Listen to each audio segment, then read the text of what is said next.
My most precious timekeeper. There's a saying that goes, when you fully trust someone without any doubt, you'll either have a person for life or a lesson for life. You bet I learned a valuable lesson because that quote manifested itself into my life. It was the summer of 2000, before our beloved smartphones and social media even existed. Elio, Tara, and I were exploring the glorious Barcelona. Spain was our first stop on our trip across Europe to celebrate high school graduation. That's 18-year-old me. I'd always wanted a partner who I could trust with my life and stick with me through thick and thin. But the boys I dated were too childish or selfish to be considered trustworthy, except for my sweet Elio. He's always so attentive and cared for me greatly, but somehow he couldn't ease my anxiety.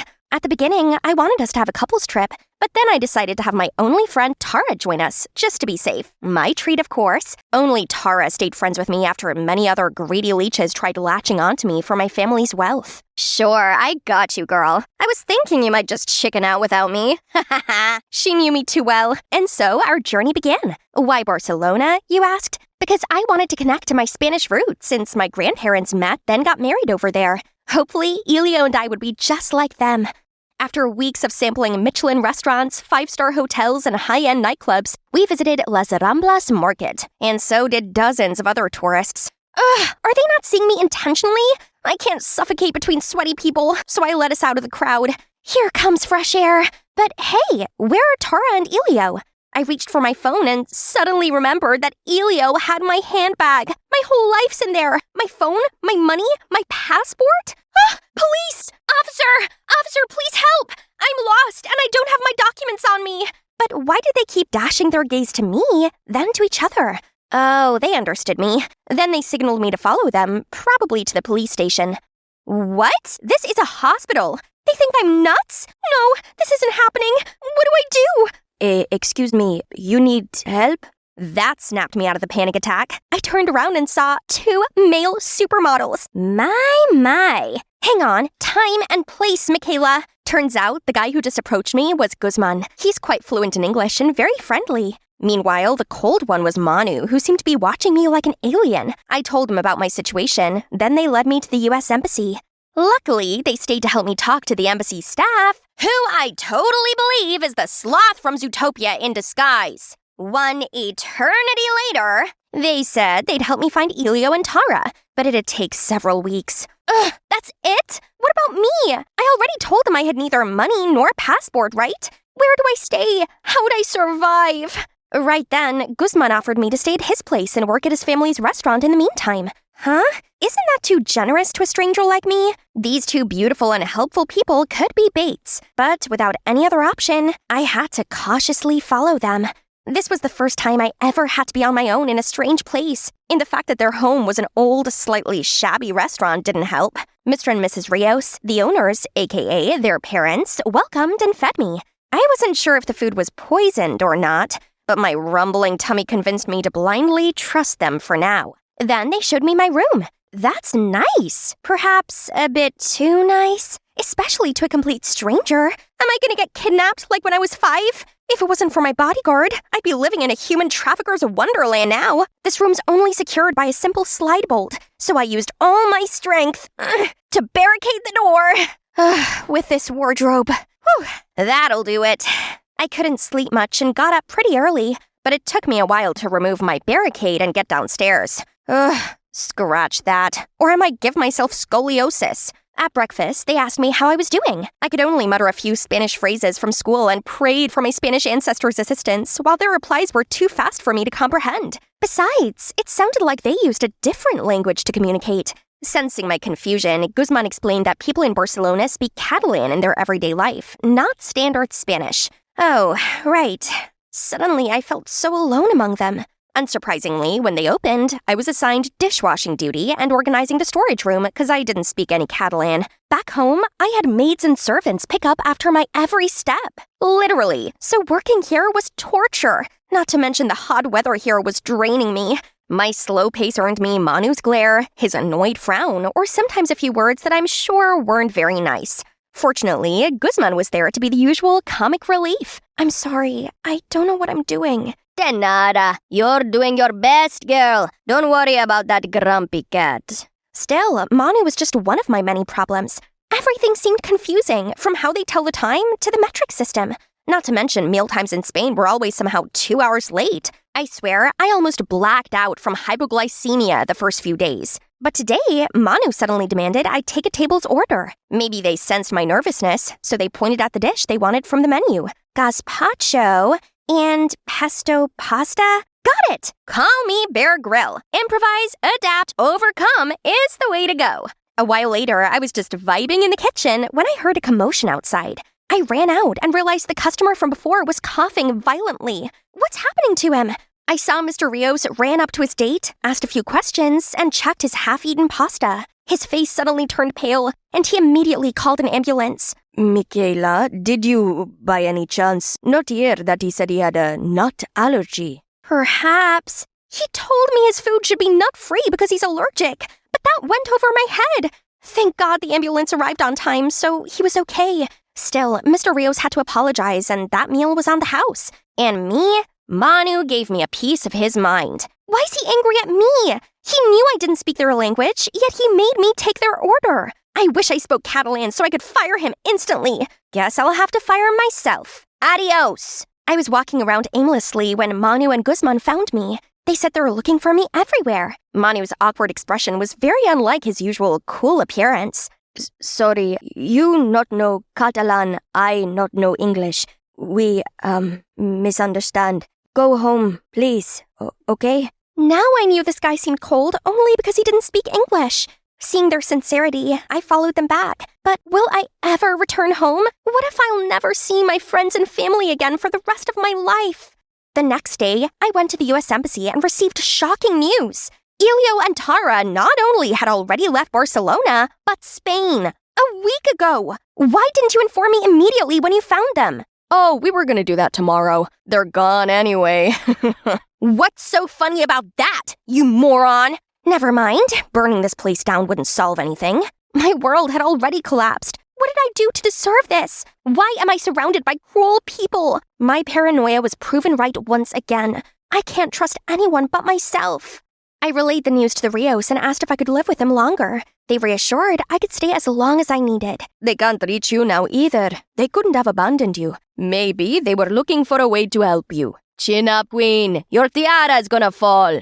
This family's hospitality and positive energy are unmatched. Still, it saddened me that I couldn't return home just yet. A few days later, surprisingly, Manu offered me Catalan lessons. In return, I shall teach him English. He was a natural. I, on the other hand, felt like I was born with a wrong tongue. Whenever Manu got mad at me for making mistakes, I'd bombard him with questions as a distraction. Why do you use Celsius and not Fahrenheit here? Why Catalan and not Spanish? And what's up with siesta? I swear, it's like the entire city suddenly drops dead in the middle of the day. At first glance, my questions seemed to annoy Manu, but he actually answered all of them. I could see his iciness slowly melting. Time passed and my Catalan improved. Today, I even chatted with Manu's parents while working. They said this restaurant was established a few generations ago, and many troubled couples stopped by this place. But love always prevails in the end, because our food heals them all. Might sound romantic, but actually, that's because great-granddad liked being a love guru, while great-grandma wished to be a couples therapist. Since then, thanks to Manu and my coworkers, my life got a lot easier. Every time I messed up something, they'd offer help or guidance. One time, I got lost while delivering food and was gone for a long time. But when I got back, they didn't criticize me. One of them even joked that I didn't know the area because I rarely went out. So Guzman suggested we three go to the beach after work. Some vitamin C sounds like what I need. Huh? But only Manu was waiting for me after our shift. It's just us. Guzman's with his hot date. Guzman, you cheeky little schemer. Still, this isn't a date, right? Just two friends getting to know each other. I initially thought we're going to walk along La Rambla and arrive at Barceloneta Beach, but Manu took me to Playa Badalona, which was a bit further away, but pretty much empty and splendid. Strange how TripAdvisor didn't mention this place. Manu brought out a bottle of cava, a Barcelona specialty. Wow, isn't it expensive? Are you sure I can have this? You worked hard and deserve to play hard. Aw, so thoughtful. He might make me blush. Then we toasted to my chaotic arrival here. That's the stuff. With Manu, I got to see an ordinary side of Barcelona. Not often do I get the chance to be somewhere this beautiful. I should be more adapting. Besides, if I wasn't here, I'd never get to observe this magnificent monument up close. Leave room for Jesus! Jesus! I mean, Guzman? He had a terrible date and came to vent. What were you thinking, Michaela? You have a boyfriend, remember? Eventually, my life here got more enjoyable. I kinda adopted the mañana mentality, so taking it slow became my motto. I now realized whoever invented siesta was a genius. People would sometimes burst into songs, as others would either sing along or dance to the music. Spaniards seem to value quality of life more than those in the States. Speaking of which, I still got homesick from time to time, and Manu's the only one who seemed to notice. You can talk to me anytime. Rest assured, we're all happy to have you here. Okay, I might have a teeny tiny crush on him. No, focus, Michaela. Think about Elio, your boyfriend. I wonder how he and Tara were doing. Speak of the devil, I saw them again that evening on a TV show about tourism in Marseille, France, and they shamelessly claimed to be a couple. I couldn't believe it. However, without my passport, I couldn't get to them. So I asked Manu and Guzman to go there, and they agreed. Girl, don't worry. I'm more than happy to bring those traitors to justice on your behalf.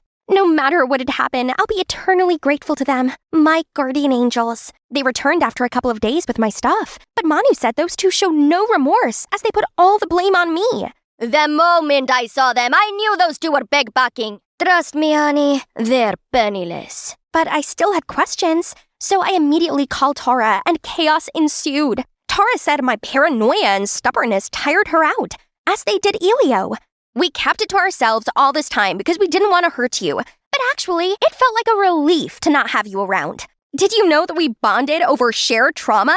That's you. Good. I hope you two are happy asking strangers for money together. Tara, are you talking to Michaela? Mickey, wait! I can't listen to another word. There wasn't even any tears left in me. Manu sat down next to me. Hey, you got rid of those traitors. Why the long face? I'm fine. Don't mind me. I just lost the only two people I trust outside my family. No biggie. Come now, it's not that bad. Give up! What the? Oh, oops, my bad. Don't give up. I mean, cheer up. Don't laugh. I mean it. Since you got here, you've become a lot more independent, haven't you? You're quite a strong, resilient girl. He's right, and not just because I like him. I'd been so caught up in everything that I didn't realize I'd been entrusting my life to him, who I barely knew. I'd been relying so much on him and his family. Maybe it's not so bad knowing good people still exist. And this guy, he makes it so hard for me to leave this place. At the crack of dawn, I woke up to the deafening sound of helicopters? That's my family crest. My parents must have sent those choppers. A swole guy in black came up to me and said my dad wanted me home because I'd gone AWOL for far too long. Then he just grabbed me and we flew straight back to America. I begged him to turn around so I could say goodbye to Manu, Guzman, Mr. and Mrs. Rios, my saviors, but my pleading was completely ignored. I was finally home and went to college, but as a different person. I was determined to socialize more and befriend new people. And no, it's not just talks. I actually moved into the dorm to be surrounded by my peers. It's been a long time coming, but I learned to open up and keep my trust issue in check. I shouldn't pass up on companionship out of irrational fears. However, I couldn't take my mind off Manu. We didn't even properly say goodbye and had no way to contact one another. So I went back to Barcelona to look for him. But when I got there, his family said he'd just gone to the airport. Turns out, he went looking for me too. I immediately got in a taxi and headed to the airport. As soon as I arrived, I saw the earliest flight to America had already taken off. That's how my time abroad wrapped up. Michaela, mi amor, where are you? Yes, my love. That photo album again. I'm right here, eyes on me. Well, I couldn't figure out why you didn't board that flight. I just had a feeling that I'd see you again if I turned around. Call it telepathy. Hi, I'm Grace, and what happened to me might just blow your mind. I've always had a fabulous life. My dad was the #1 plastic surgeon in the country. All the Hollywood celebrities used his services. We were like semi-royalty. You have no idea how often I walked in to find celebrities in our living room. OMG, it's T. Brezzy! Yeah, it's me. Your dad told me you're a fan, so I popped in to say hello. Selfie for Instagram? People would die. Unable to contain my excitement, I grabbed my phone and called Flora right away. Flora, you won't believe who I took a selfie with. Bestie. Yeah, he's here. In the moment I hung up, Flora appeared right in front of me in the blink of an eye. Is he still here? I ran as fast as I could. Oh, it's him. Hi, Mr. Bestie. Marry me? Flora and I have been friends since forever. We are both divas, and everyone at school worships us. We weren't just best friends. Flora was also my right hand in everything, from picking outfits to co-leading the cheer squad with me. 5, 6, 7, 8. No, Tammy, stick to the routine. What is wrong with you? Must be all that holiday weight. Excuse me? You are not cheer captain, so you didn't get to talk to me like that, you Grace wannabe. Hey, Flora and I are the same. If Flora says lose weight, then lose weight. You will be respectful or leave my squad. Fine, good riddance. Okay, sometimes Flora can be a little feisty, but it's just who she is. She has a colorful personality. Deep down, she is a lovely soul. Of course, I understood her. We were absolute besties. Not only were we close, but our families were tight too. Flora's dad was a rich businessman. Not a celebrity, not famous, but definitely rich. I'm thinking we will do our annual joint family vacation in Greece again this year. Ugh, Greece again? The sun is just too hot there. I kind of want to go to Spain. Oh, I didn't know you had such a bad time last year. Okay, this time we will go to Spain. See, that's the key to a long-lasting friendship like ours. Compromise. She'd speak, and I'd listen, and we'd never fight. That's Hank, my love. We've been dating since middle school, and we are soulmates. Hey, sweetie. The vending machine had your favorite chocolate. This was the last one. Thank you, honey. He was so perfect. Besides being the most handsome boy in school and the football captain, he was also the sweetest boyfriend in the world. So romantic. Do those without boyfriends not deserve chocolates? One for you too, Flora. My life was more than perfect. It was fantabulous. Until... One afternoon after school, I walked out of our Rolls Royce to find my home flooded by the police. What is happening? I'm being investigated for malpractice after a TikTok trend accused me of using expired drugs. Now my license is suspended and my assets are frozen. Is it true, Dad?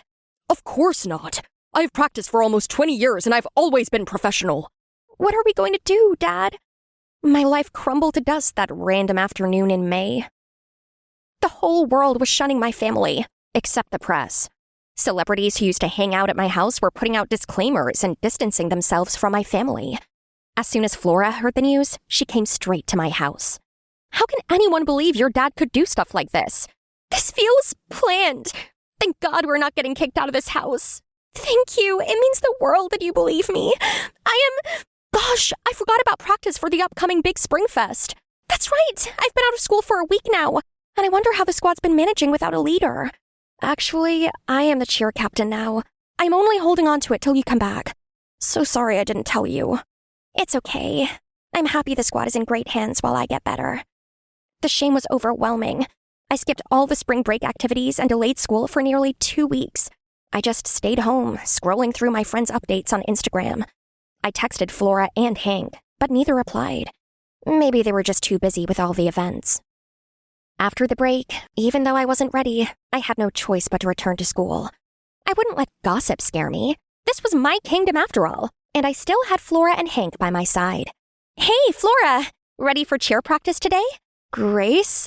I thought you needed time. Yeah, it was rough, but I can't run forever. I'm better now, and there's still so much I want to do with you. I thought everything would be fine, that my school life would soon get back on track. But I was wrong. As I stepped onto the practice field, the once lively atmosphere suddenly fell into an awkward silence.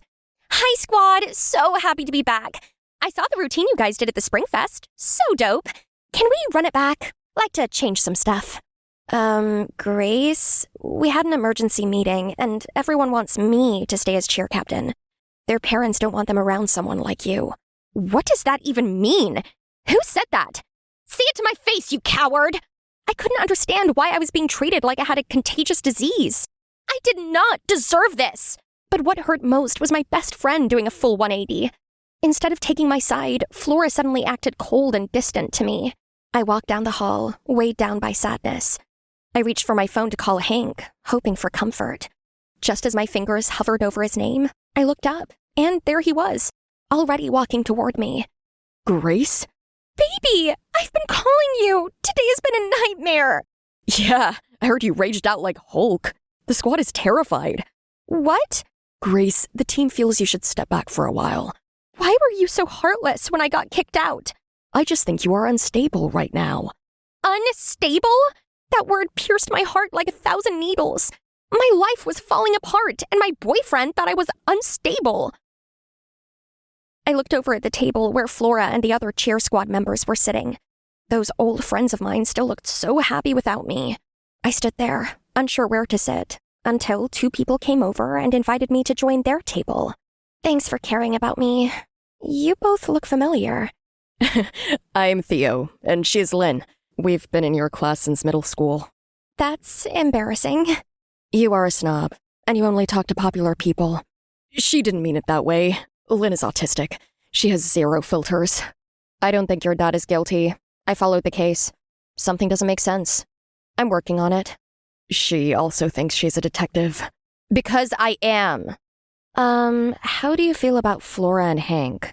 What happened to them? Nothing. Lynn, that's enough. What? Everyone saw them at the Springfest. I saw them kissing. All I could hear was my heartbeat. Without thinking, I bolted to my old table. Tell me the thing about you and Hank isn't true. What if it is? What? Are you stealing my life? First my cheer squad, now my boyfriend? Stole? Correction? They chose me instead of you. Right then, I saw Hank walk in. I ran to him and dragged him over to Flora. It was time for the truth. Just the 3 of us. Hank, what about those ridiculous rumors that you and Flora are dating? Grace, please stop making a scene. I was stunned by the reaction of that jerk of a boyfriend. All eyes turned to us, and the crowd buzzed with whispers. I gave him such a wicked slap and ran out of the cafeteria. I never thought that my boyfriend and best friend would betray me. Eyes filled with tears, I ran as fast as I could, then broke down and cried for hours. Hello? We've been looking for you. What for? Stay away from me. Get close and they'll hate you too. People didn't like us to begin with anyway. I thought my life would stay in the dark forever until Lynn and Theo came along and lit it up again. They were always there for me, talking, hanging out with me whenever they had time. Those 2 months made me realize that my life was still amazing in its way, with real friends by my side. Even though school life was getting better, seeing my ex-boyfriend and ex-best friend all lovey-dovey still made it hard for me to accept. Suddenly, I heard footsteps rushing toward me. It was Lynn and Theo. That couple always gives me the creeps. Don't waste your tears on someone who's not worth it, buddy. I'm totally fine. They're a match made in hell. Honestly, you must have been blind to fall for Hank back then. She doesn't understand social cues. Sorry about that. She's not wrong. But how have you stayed friends with her all this time? Being a friend is loving a person completely, even when they occasionally drive you crazy. I remembered all my old friends, and it hurt. They never loved me completely.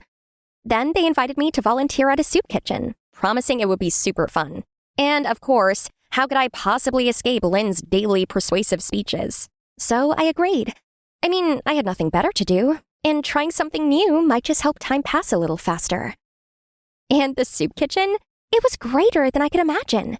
The people were kind, warm, and so lovely. Thank you guys for letting me come. It was great. You are welcome. Suddenly, I saw Lynn freeze for a moment, squinting as she stared off into the distance. Huh, isn't that Flora? What's a stuck-up girl like her doing in a place like this slum anyway? I turned to look in the direction Lynn was staring, and it was Flora. She was walking out of a house, looking all shady, but I didn't think much of it. After that day, I started going to the soup kitchen every day after school to help. Sometimes alone, sometimes with Theo. The people loved Theo because he always played tunes on his guitar and got everyone to dance.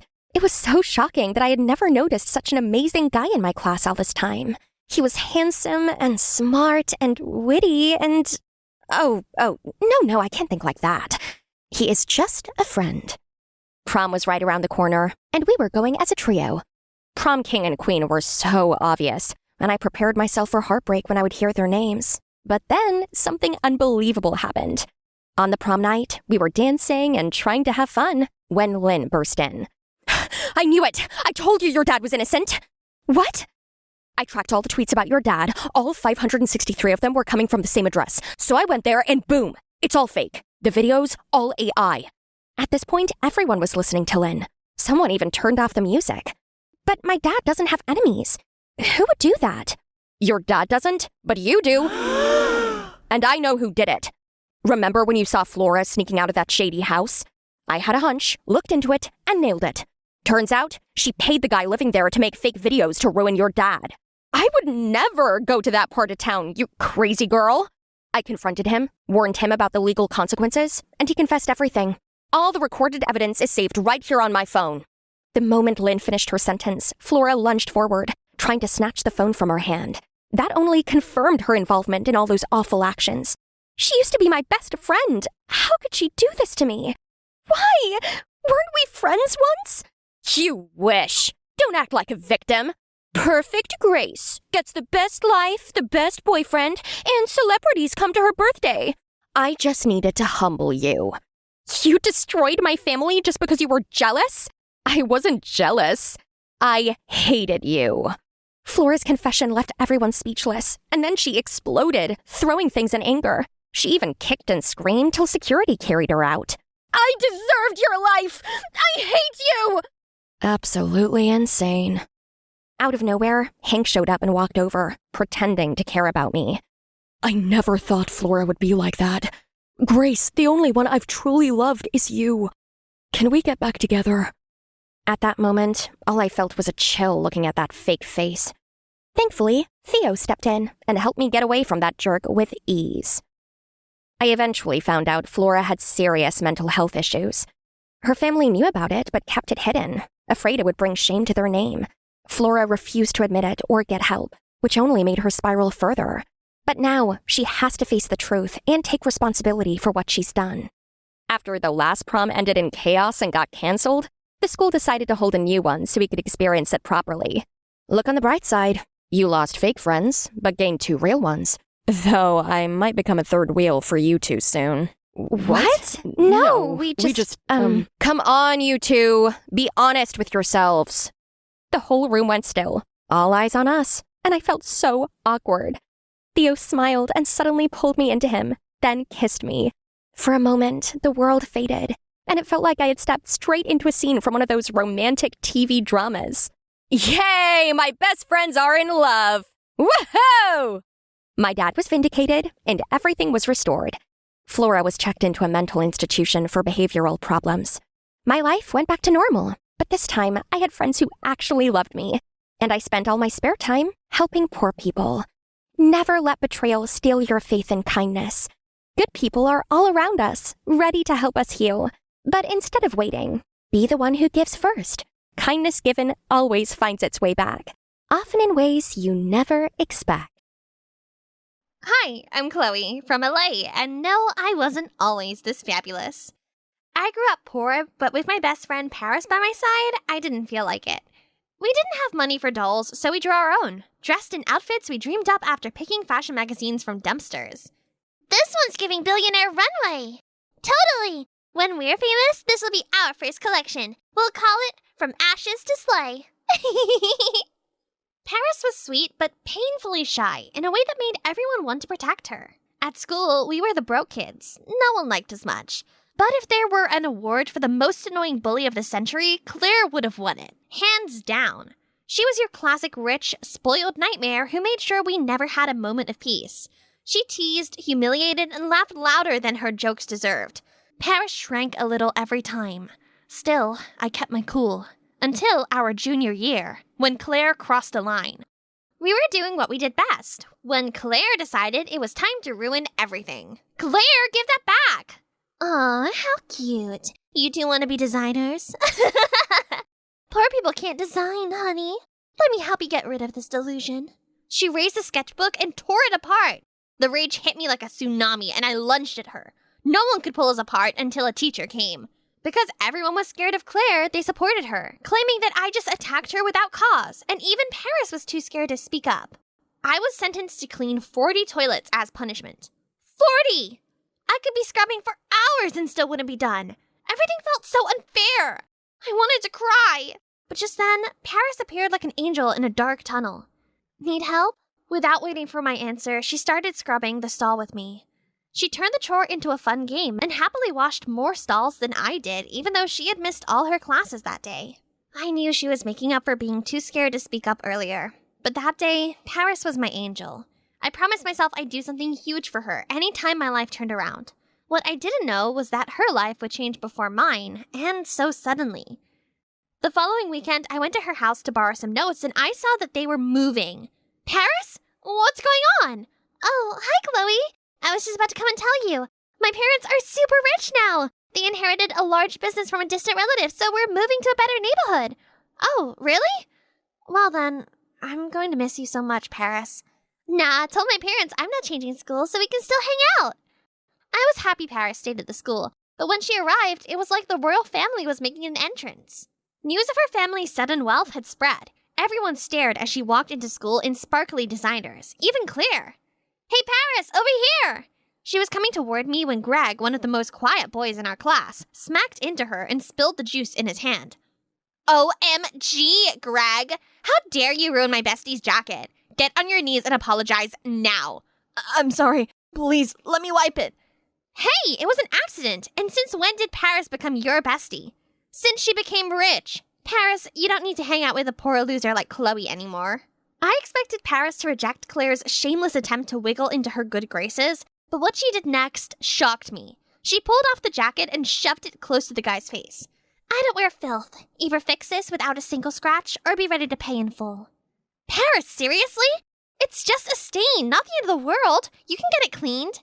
Stay out of this, Chloe. Unless you have $5,000 to buy me another jacket. I don't think so. Whoa. Was she even Paris? My super shy best friend who has never spoken up about anything? Feeling totally insulted, I threw a few bills at her. That should get it cleaned. Without looking back, I grabbed Greg's hand and walked away. I thought Paris would realize she was acting like a jerk and apologize, but instead she ditched me. She hung out with Claire and the cool crowd. I knew they only liked her for her money, but she was too desperate for popularity to see it. I was sad to lose my best friend. I miss her, Mom. She's at the top now and she's left me behind. Baby, you'll shine one day. Just wait, okay? Mom was my rock, always trying to cheer me up even though things were tough on her. She worked herself to the bone as a waitress and cashier just to keep us going. But instead of things getting better, they got worse. One night, a storm ripped off part of our roof, letting the rain get inside our house. Cold and shivering, we tried to call the landlord for help, but he didn't care if our house was flooded. We spent the night scooping water, and that was when Mom made a promise. I'll make enough money for us to get out of this dump, even if I have to work 3 more jobs. But I couldn't bear to see her break herself like that. So I started designing and sewing fancy baby dresses by hand, then selling them to some pedestrians. I was determined to help Mom however I could. And one day, my hard work brought me a golden opportunity. You made this? Whoa, you need to enter this. It's a design competition for talents like you. It's organized by Vera Hart, the greatest designer of all time. That moment changed everything. For the sake of the dreams we used to share, I even decided to tell Paris. Mom thought it was a good idea too, but it would soon become my worst mistake. What are you doing here? I came to give you this. It's a chance for us to be designers like we used to dream. Look, I buy designers now. Bye. She slammed the door in my face and I felt so embarrassed and angry. I was definitely not talking to her again. Soon after that, I went to the address on the flyer to register for the competition that would be starting the following day. And guess who I saw? Paris, you said you weren't interested. Like I'd let you become a designer before me. What's your problem, Paris? Why did you let money change you like this? Everyone changes at the taste of money, Chloe. Everyone. Just as I was about to roast Paris, an old woman came in. I think you took a wrong turn. The retirement home's that way. No, I'm here for the competition. Everyone gaped at her, but all the chairs had already been filled up. Well, tough luck. No chair, no entry. Show some respect, please. I stood up from my chair and gave it to the old lady. Bless you, child. I had to stand for the rest of the registration. My legs hurt, while Paris stuck her tongue out like a 5-year-old. When it was over, the woman handed me a pack of shiny beads. You'll be needing this tomorrow. Thank you? I didn't understand what she wanted me to do with it until the day of the first competition stage. We were asked to make our first outfit. The best 5 would continue to the next round. When I added the beads to the dress, it made it pop. And I couldn't believe it. I won first place. Paris came in third, and the old woman placed 5th. I couldn't help but wonder why the old lady didn't use the beads for her own dress. So when I saw her waiting outside to go home, I approached her. Thank you for those beautiful beads, but why didn't you use them? Do these shaky hands look like they can put a thread through a needle, let alone a bead?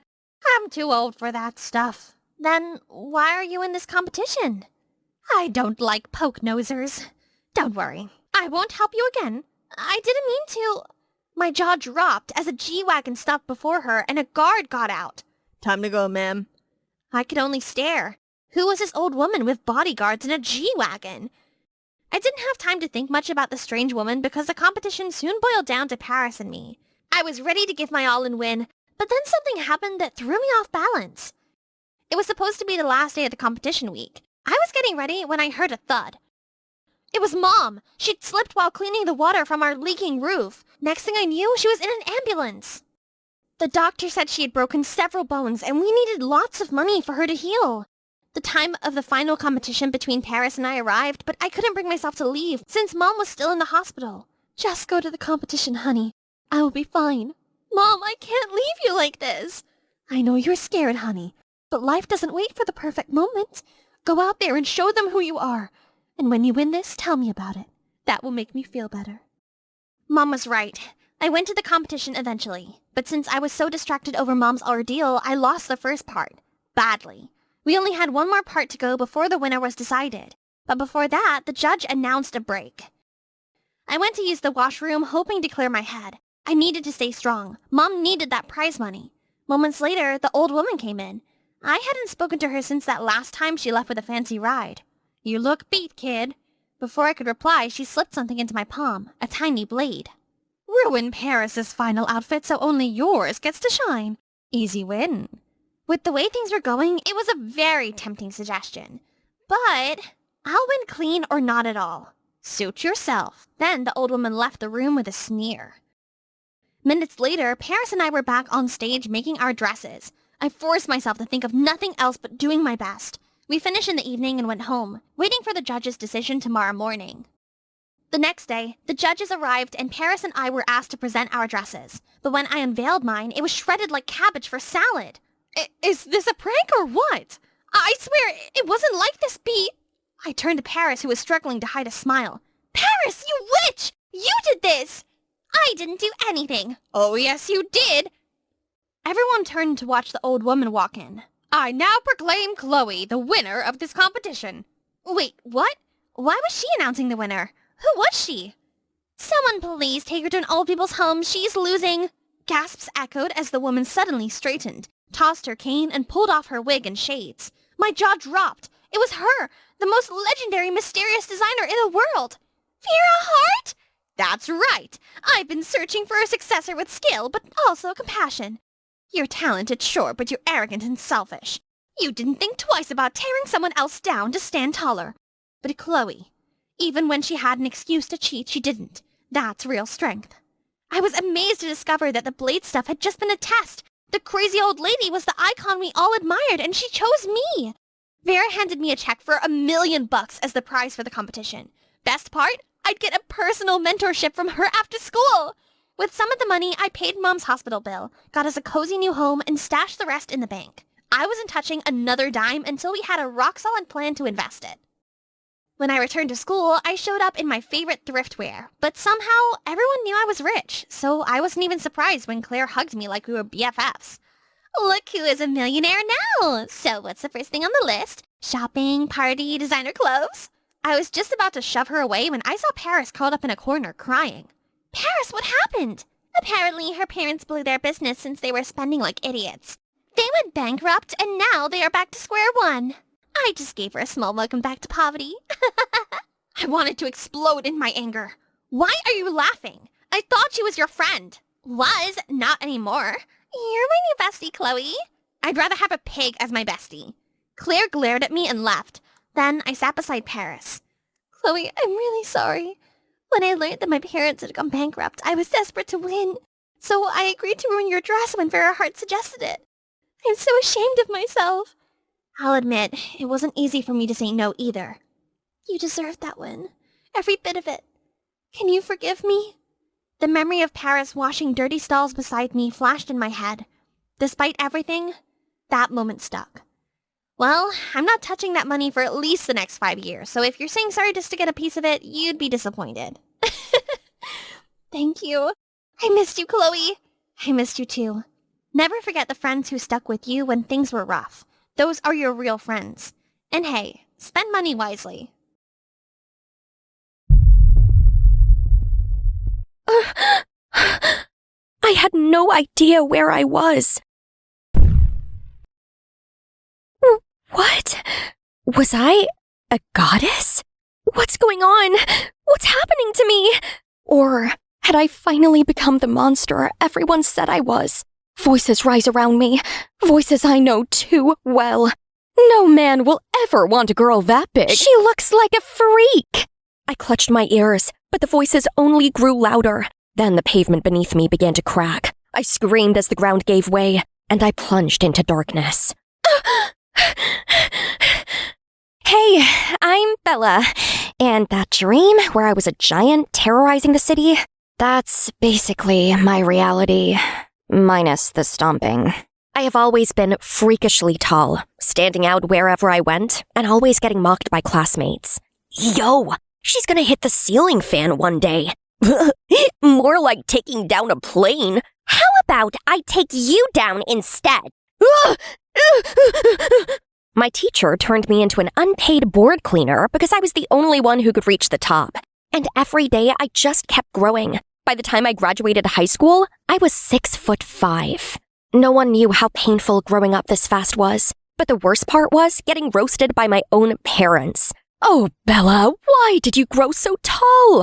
No man wants a partner who makes him feel like he needs a ladder. Oh, will I never have grandkids? Forget marriage. With her height, she should just play basketball. That's what all too tall people do. Plus, big money. Dad, just because I'm tall, it doesn't mean I want to bounce a ball for a living. Then what? Spoiler alert, this is a trap. He knows my answer, but fine, I'll play along. Modeling. At first, there was silence, but then they burst out laughing. Modeling? Really? Bella, my dear, be serious. Your face would be so high up, people won't even see it. I really wish I could just flip the table. Tell them it was a lie, and I will definitely get there. But the truth was, I've been secretly applying to agencies since middle school graduation. Oh, height limit is 5'11", but Naomi Campbell is tall. Sweetie, we're looking for runway models, not walking skyscrapers. And it hasn't turned out well so far. But my life wasn't all doom and rejection. I had my own personal ray of sunshine, in the person of my bestie, Ada. We'd been best friends since childhood. Even though she was nearly 2 feet shorter than me, we got along perfectly. While I dreamed of modeling, she dreamed of designing. She even had a small shop, inherited from her mom, where she sewed clothes. While everyone saw me as a giant, Ada saw me as me. These models look stunning. I wish I could walk a runway too, but I guess that dream's dead because of my height. Says who? Your height is an asset, Bella. Forget what people say. Then why won't any modeling agency accept me? 'Cause they're blind. Duh. Don't worry. When I start my fashion line, you'll be my #1 model. I knew Ada was talented, but without money, her dream felt as distant as mine. Then, just before I turned 18, Ada burst in with a flyer that could change everything. Do you know what this means? If I win this competition, I'm gonna become a famous designer! You should totally go for it. Find the perfect model to showcase your designs and you'll kill it. I swear on everything that breathes that my suggestion was innocent. But Ada took it from a whole different angle. You're right! Lucky I've got one right here with me. What? No, not me. Bella, look at you. Long legs, striking features. Plus, if you don't help me, I'll have to beg some random girl who won't do my designs justice. This could be our time to shine. And just like that, I had no choice. While Ada worked on her designs, I secretly practiced my walk, because if my parents found out, they'd shut it down before I could even take my first step. But when the moment arrived, panic gripped me. Ada, I can't do this. My legs feel like spaghetti. Tall, wobbly spaghetti. First of all, spaghetti is delicious. Second, you look amazing. Model number 14, you're up next. Breathe. Shoulders back, chin up, walk like you own the world. And so, despite my nerves, I walked, expecting laughter, fingers pointed at me in contempt or fear. But everyone was staring at me as if I was a goddess on earth. I caught the whispers floating around, and they were the opposite of what I used to hear. I felt a rush of confidence surge through me. And the third place goes to Ada. You did it! But just as we took her trophy, we began to hear not-so-pleasant murmurs. She only got third place because of her model. I can't even remember the dress. Only that goddess of a model. I felt my chest tighten at the cruel words. She deserved better. Forget them. Tonight is our win. Let's celebrate. I thought this exciting experience was all I was going to taste of modeling. I had no idea it was just the beginning. The moment we got outside, I was shocked to be swarmed by reporters. Bella Chica, who you signed with? What's your net worth? How long have you been modeling? Just today? But even more shocked when I was approached by Vanessa, a famous talent scout. She owned one of the biggest modeling agencies, and she wanted me. It was a dream come true. You've never modeled before. Well then, see you tomorrow at my office. The salary was staggering. The perks? Even better. Our models live the best life ever. You get a house, a car, and with your rising fame, you'll need personal security. Personal security? Like a bodyguard? Send him in. Tall, most likely my height, built like a Greek god. His jawline could cut glass, and his dark eyes, piercing. Mr. Chica, meet Don. He'll be your daughter's personal bodyguard. Any chance we can get someone older, less attractive? No, he's perfect. Hi, I'm Bella Chica. Miss Chica? His voice was like melted chocolate. Nice to meet you. He just gave me a curt nod. No smile, no warmth. Definitely strictly business. He doesn't talk much, but he's the best. Great. He's also the best at making my heart race. The moment I got home, I called Ada to tell her everything, but she wouldn't pick up. So I bombarded her with texts, hoping to see her tomorrow. But before I knew it, I got completely caught up in my new reality. From the move to my own penthouse, to living with a hunk of a security guard watching me every time, to my parents now fussing over me like I was a fragile princess. The same parents who laughed at my dreams were suddenly obsessed with me. Funny how money changes everything. And boy, was I making it. In just 4 months since becoming an official model, I was a multi-millionaire, the youngest paid model in the industry. Vanessa knew how to get the gigs and package me for top clients. So, Bella, what's it like being the tallest, most in-demand model right now? Let's just say I finally stopped slouching. And I knew how to shine under the spotlight.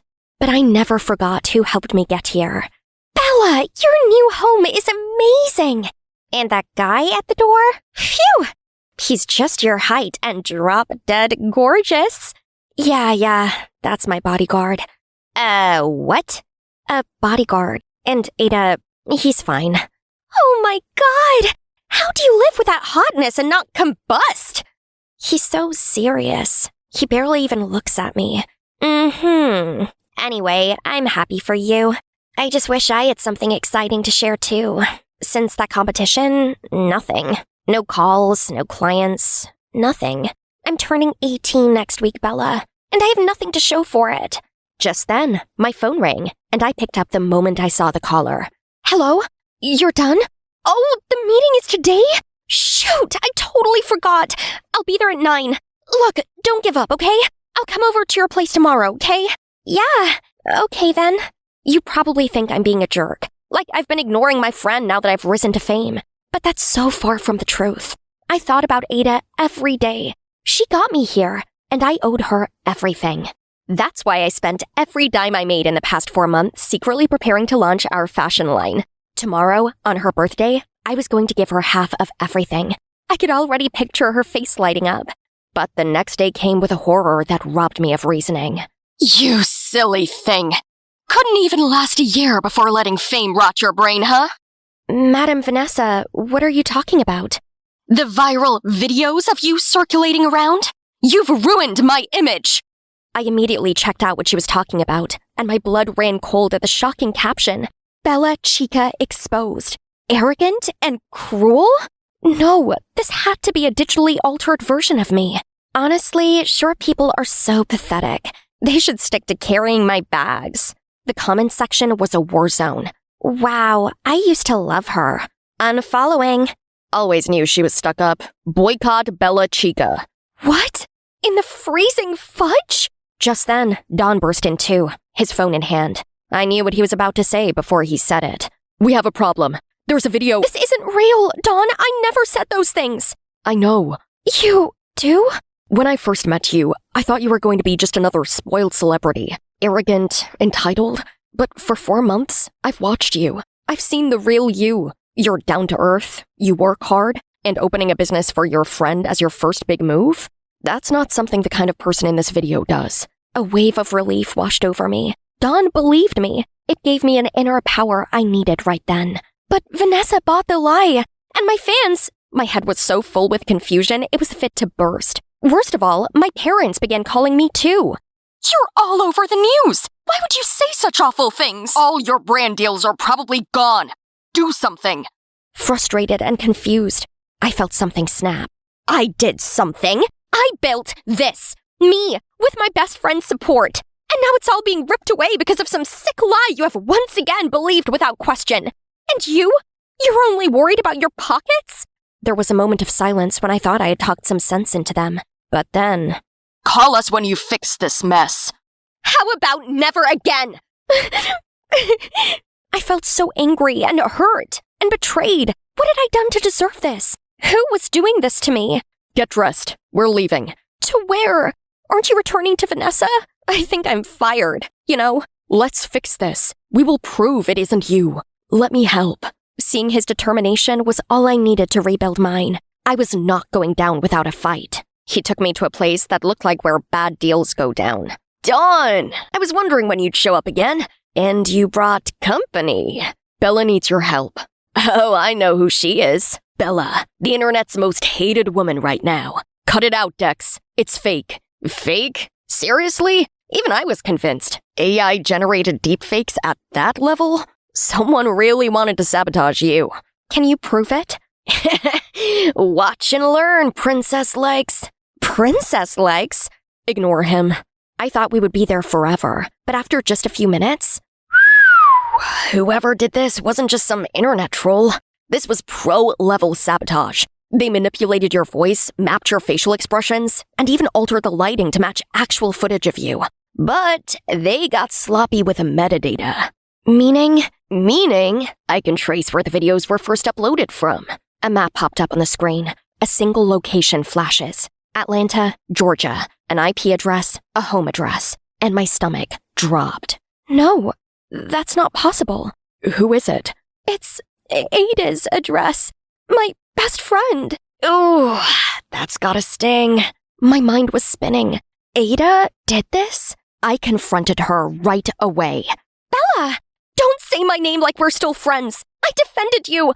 I loved you like a sister. And you stabbed me behind my back. I wasn't thinking. You were thinking just fine. You thought about how to destroy me, how to humiliate me, how to make sure I lost everything. I was jealous, okay? I was drowning in your shadow and I didn't know how to get out. I just wanted... What? To destroy me? To take back the dream we both built? Dream we both built? I'm glad you remember that. I hope you also remember that you would have given up if not for me. No one would have known you if not for me. You just embraced the fame and left me behind. While I was pouring out my heart to you, you just walked away like I meant nothing. Oh no, Ada, you were just too fast. I never left you behind. All the money I've earned so far, I've never spent a dime on myself. You know why? Because I was spending it on bringing your dream to life. I pulled out a folder from my bag and slammed it onto Ada's work table. What is this? The Ada Bella line. I was going to launch it today as your birthday gift. Bella! No! Yes, I'm done with it. I don't need it anymore. I can't consider someone who did this to me a business partner, much less a friend. Goodbye, Ada. Her one act of jealousy destroyed years of friendship and trust. And for some time, it affected my career. But the moment we proved to the public the video was fake, things got better. In time, I opened my own fashion house, where I could hire models of all shapes and sizes, and work alongside the most beautiful man to have ever lived. It's your first opening, and how do you feel? Like I just took my first real step forward. Sometimes others may get ahead of you like I did with Ada, but that doesn't mean you failed. Success isn't a race. Celebrate their journey, learn from it, and keep pushing forward. Your time will come. Hi, I'm Kate, and I'm doing something totally thrilling. I'm running away. Just picturing my parents' worried faces makes me smile. Why, you ask? They deserve it for trying to send me, their beloved only daughter, to some disgusting girls' boarding school. Yuck! No parties, the grossest uniform, bossy supervisors, and no hot-muscled guys. Ugh! That place is for nerds. Not me, an it girl and the founder of Clique Chic, our school's exclusive group for the hottest, most sought-after girls. To be a part of the club, you must be really fashionable, you know? I'm talking about a wardrobe full of the latest designer must-haves, manicured nails, and the glossiest hair. Only girls as dazzling as us can make the school hallway our catwalk stage. As one of us, your life will be filled with endless parties and super cute jocks fighting for your attention. Studying and homework? That's not our thing. Those loser nerds who are chasing after us will take care of it. Hey, do you know those people? I looked outside and saw a group of bodyguards who were yelling and trying to force my cab to stop. Ugh, this was so uncalled for. $500 if you can get rid of them. The driver immediately sped up. Ordinary people will do anything for a little bit of money. He dropped me off at a service station, and I quickly snuck inside and hid in the restrooms. Ew, this place was gross. Gosh, those bodyguards were loitering about outside so no one could leave or enter without them seeing. How tragic. This was so stupid. All my parents needed to do was let me stay at home for the summer. But no, they sent those bodyguards after me to ruin my life. Suddenly, a cubicle door flung open and knocked into me.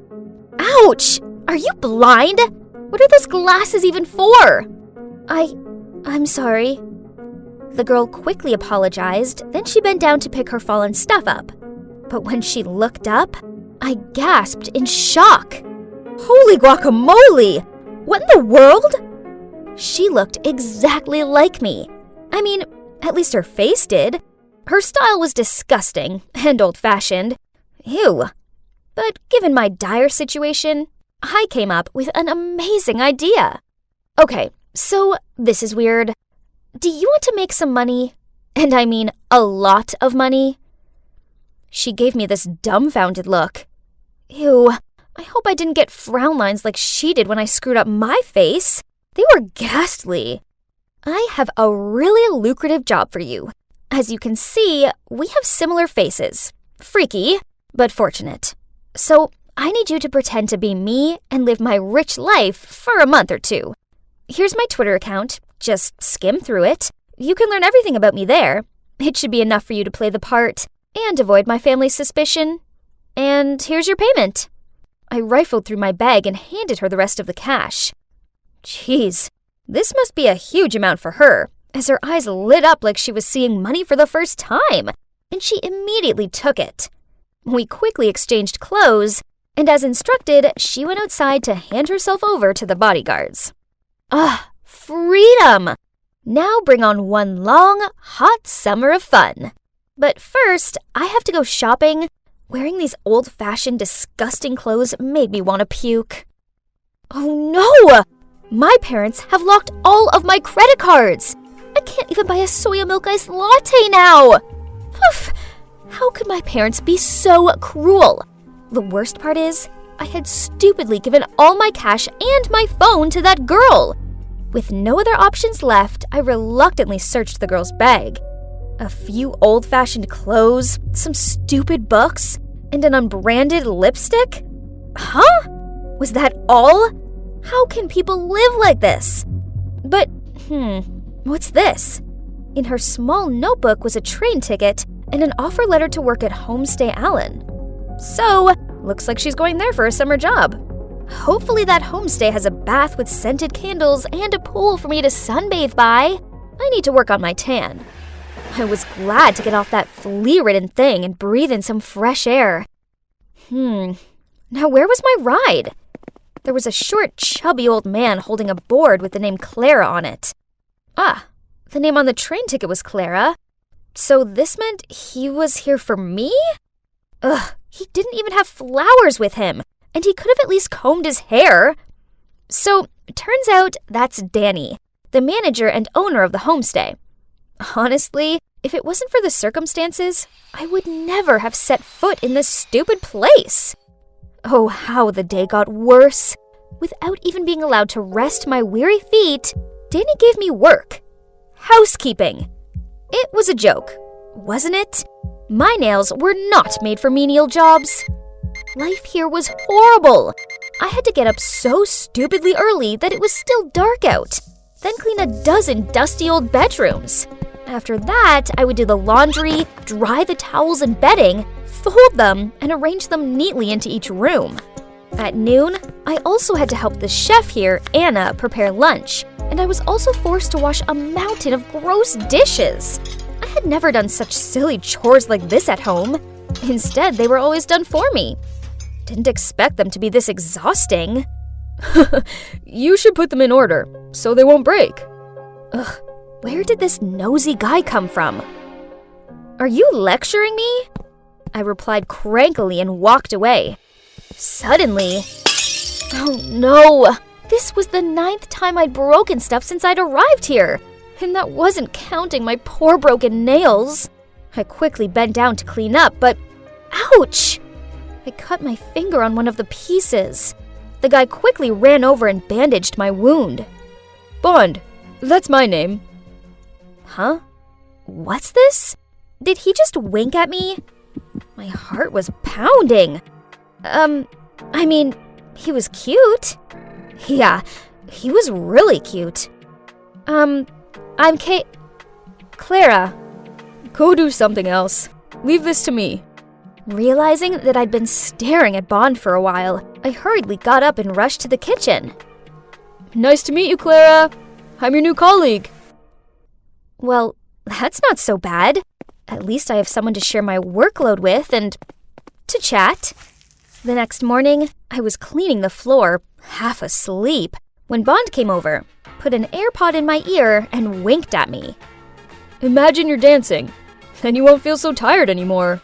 Okay, this sounded kinda lame, but at least no one else was around to see me, so I decided to just go with it. So I gave it a try, with Bond, and I relaxed a little. Well, I didn't expect it to be so much fun. That night, as I was about to turn off the light, I heard a knock at the door. It was Bond. He wanted to show me a secret, so he took my hand and led me to the beach. Yes, we were holding hands, and his hand was really warm. He took me to a sandy beach and shone his flashlight at his feet. Something was moving under the fine white sand. Ew! What was that? I clung to his arm in fear.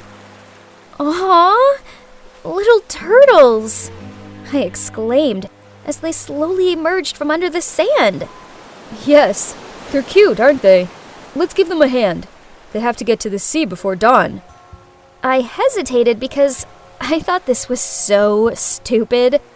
When the sun rises, they'll be easily spotted and eaten by predators. Fine. Since Bond pleaded, I had no choice but to sacrifice my sleep to escort the baby turtles to the sea. Why would their mom just abandon her babies like that? Their mom protected them when they were eggs, and now it's time for them to start fending for themselves. I bet they don't mind. You see, they're all trying their best to crawl towards the sea. But it was us who helped them. Then they'll be very grateful to you. And so am I. Whoa, I'd never felt like this before. It felt like my heart was aching, but in a good way? Thinking about it, I suppose this was the first time I'd ever helped anyone before. Now I kinda understood why my parents did what they did. They just wanted me to be more independent and stop hanging around with those vain, show-off girls. They sure would be pleased if they could see me now, with this sweet and gentle guy. He was the total opposite of the rich boys back home. When I was hurt, he made sure I was okay. He opened my eyes to new experiences, and he didn't try to impress me with dumb flowers and expensive gifts. I've been thinking about Bond all day, and this is the 1001st time I've peeked at him. I think I'll have to confess my feelings before I go crazy. So, that evening, after finishing all my work, I knocked on Bond's door. Huh? Why was a teary-eyed Miss Anna standing there? Then she told me the shocking truth. Bond had left without saying goodbye. Panicked, I walked into the room, but there was nothing left of his. Nothing! No! This couldn't be happening! I hadn't even had a chance to confess yet. The next day, I felt so down. It sucked not having Bond here. But then in my zombie state, I accidentally picked up the newspaper at the front desk. OMG! On the front page was a picture of Bond! God, I couldn't believe it. He was the son of a famous billionaire, and they were looking for him. Turns out, I wasn't the only one who'd run away from home. But why did he leave so suddenly? He could have told me the truth. He could have said bye. Ugh! My untold feelings for him felt like an unreachable splinter in my side. I couldn't carry on like this. I needed to find Bond. With my meager salary, I got on the train back to the city, imagining seeing Bond again. This is without a doubt the most nervous I'd ever been in my entire life. It didn't matter how much I pleaded my case and explained that I was Bond's friend. The security guards refused to let me in. I was about to leave when suddenly I saw Bond from afar. He was with a girl. What in the world is this? I tried to strain my eyes to see. My God, isn't that me? No, it's the girl I hired to pretend to be me. What was she doing with Bond? And why did they look so close? Could it be?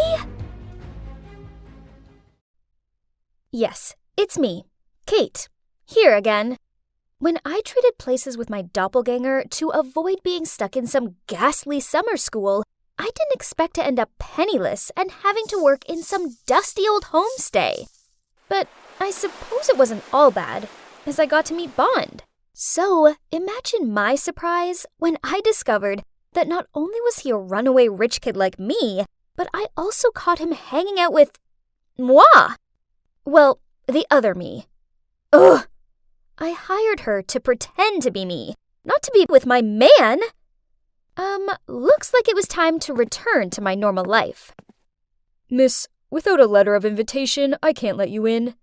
Are you kidding me? Why do I need an invitation to enter my own home? How could they not recognize me? Right at that moment, Clara gracefully got out of a luxury car and entered my house. I shouted over to her, but on seeing me, she gave me a confused look. Then she whispered something to the security guard and went straight inside. Sorry, Miss Kate doesn't know you. Please leave. Huh? How dare she? She wasn't Miss Kate. I was. Did she really think she could treat me like this? Ugh! I'd show her who the real rich girl was. But as I was leaving, I caught a glimpse of myself in a car window. Oh my gosh, I looked horrendous. My once bouncy curls, perfectly made-up face, and glamorous clothing were no more. Instead, I had a greasy ponytail, my skin was completely bare, and I was in worn old clothes. No wonder the security guards didn't recognize me. I barely recognized my own self. Well, well, well. How comfortable it is to be back in my room, doll up again, and just take back what's mine. How did you get in here? This is my room, remember? I can run away by myself, so you bet I can sneak back into my own room. Listen here, fake me. Mission's over. It's time you left. What mission? Are you crazy? Get your filthy hands off my stuff! Wow, immerse yourself in the role much, huh? Enough. Now give me my life back. What if I don't? Don't you dare! You think my parents won't recognize me? Seeing as I've been impersonating you for an entire month without question, I doubt it. Besides, they're on a month-long business trip in Dubai. So, who will help you now, huh? OMG, she was so arrogant, unruly, and obnoxious. Worst of all, she reminded me of someone. Me! Well, the old me. Why didn't I realize before how awful I actually was? Ignoring Clara's defiant face, I took out my phone and made a FaceTime call to my parents. They had to spot it was me straight away, right? Wrong. They gave us both looks of shocked confusion, and they couldn't seem to tell us apart. So they told the two of us to stay at home for the time being while they made arrangements to come back. Huh, is it that hard to distinguish your own daughter from a hick? But anyway, she'll be out of here soon enough. The next morning, we went back to school. Claire looked so trashy in her tiny miniskirt. Jeez, this wasn't a nightclub. Oh, Kate, you look outstanding. Where did you buy it from? That's it. My friends will always be able to tell me apart from a fraud. But hang on. No! They were moving toward Clara. Huh? Are they actually praising her? Wow, there's another Kate here, but it's a faulty version. A lame one. My panicked feeling increased as all my friends and Clara burst out laughing. You guys don't recognize me? I'm the real Kate, the one you all idolize, the trendsetter around here. Everyone looked at me in bewilderment, and then back to Clara. Look at her pathetic appearance. She's just trying to be a copy of me. After that, Clara and her friends left. Jeez, all it took was one summer away for Clara to turn into me. Ugh, why doesn't anyone recognize me? Seeing Clara living my life with my friends was driving me crazy. I was now seen as the copycat version of my own self. Ugh, no way was I losing to this crafty charlatan. So the next day, I decided to show everyone how charismatic I was. After all, form is temporary, but class is permanent. And soon, everyone would realize who the real Kate was, right? I waited until Clara was out of the way, then I went over to my group and started recalling some of our old stories that only the real me could possibly know. When Clara returned, oh my, she looked furious. Ha! One day, when I just entered the cafeteria, I saw my group making a nerdy girl run errands for them. Poof, your mother is the school's measly janitor, so you two are just our dog's body. Now hurry up and go get us some ketchup. When the girl was bringing it to them, one of them tripped her foot and made her face fall down on the plate of sauce. The whole group burst into laughter. I rushed to help her up and scowled at the clique chic girls. They may have looked stylish, but beneath it all, they were monsters. But worst of all, it was my fault, as it was my group. I'd basically created them. What's wrong with her mom being a janitor? That doesn't mean she has to serve you guys. As I can see, all of your legs and arms are working fine. So go get stuff yourself. Wow, look who it is. Do you all believe she's just a lousy replica of mine now? The true clique chic Kate wouldn't blurt out such nonsense. Clique chic all looked me up and down, then gave me disgusted looks. Too much of a saint. What a hypocrite. Kate would never say that. Obviously, she's the fake one. Those whispers made me so angry that I turned as red as the ketchup. Fine, pretend to be me all you want, but you and I both know I'm the real me. and I'm better than ever. You won't be able to keep up that act for much longer." And then to the surprise of the others, I stormed off. That night, social media was awash with my news. Can you believe I was actually being mocked for being the copycat while Clara was being praised? Talk about ridiculous. I scrolled through my old photos and scanned over some of the thousands of likes and compliments. I'd lived in the admiration of everyone. Ugh. Maybe I needed to go back to being the arrogant and snobby old Kate, and then everything would be over, right? Only I couldn't do it. I couldn't be that heartless and selfish version of myself anymore. So how could I end this whole mess of my own making? There was another way. If there's only one Kate who showed up, there wouldn't be any more fakers. Oh, seems like it's going to be a really good day at school today. But such a shame that our sweet Clara might not be able to join us. Everyone greeted me warmly as they thought that the imposter who was smeared on social media yesterday had been too embarrassed to show her face. Even so, I didn't want to hang out with these stuck-up mean girls anymore. The clique chic group should be disbanded. As I was deep in thoughts, out of nowhere, a nerd blocked my way with a bouquet of flowers. He timidly held them out to me, and people began buzzing and pointing. The girls in the group took pictures of him and urged me forward. "That's our Kate with her irresistible charms." Someone's essay's ready for next week. I hesitated, not knowing what to say. I didn't want to accept love from someone I didn't like. People started to frown at my silence. Then a few voices of doubt arose. Why doesn't she accept the bouquet as usual? Perhaps she's not? I saw red. Suddenly, I found this whole pretending to flirt with someone just to have them do our homework absurd. And above all else, it wasn't fair to him. You don't have the guts to do it, do you? Because you're not Kate. Startled, I turned around to see Clara taking the bouquet of flowers from the nerd's hand. I snatched it back angrily. He likes me, not you. He likes Kate, and I'm Kate. That Clara was just so shameless to say that. Did she really think she could be me? Did she think being mean and snobby made her the it girl? How shallow of her. Yes, if it was Kate from the past, I would have received that bouquet and made him do my homework. But the present Kate won't do that. Do it yourself. Stop relying on others to do everything for you. As for you, Clara, let me tell you this. Despite your best efforts, you'll never be me. Once a liar, always a liar, you counterfeit. I was done here. I was the real me, and if they couldn't see that, then whatever. So, I walked away. Suddenly, a hand pulled me back. It was the nerd. Sorry, but I really don't like you in that way.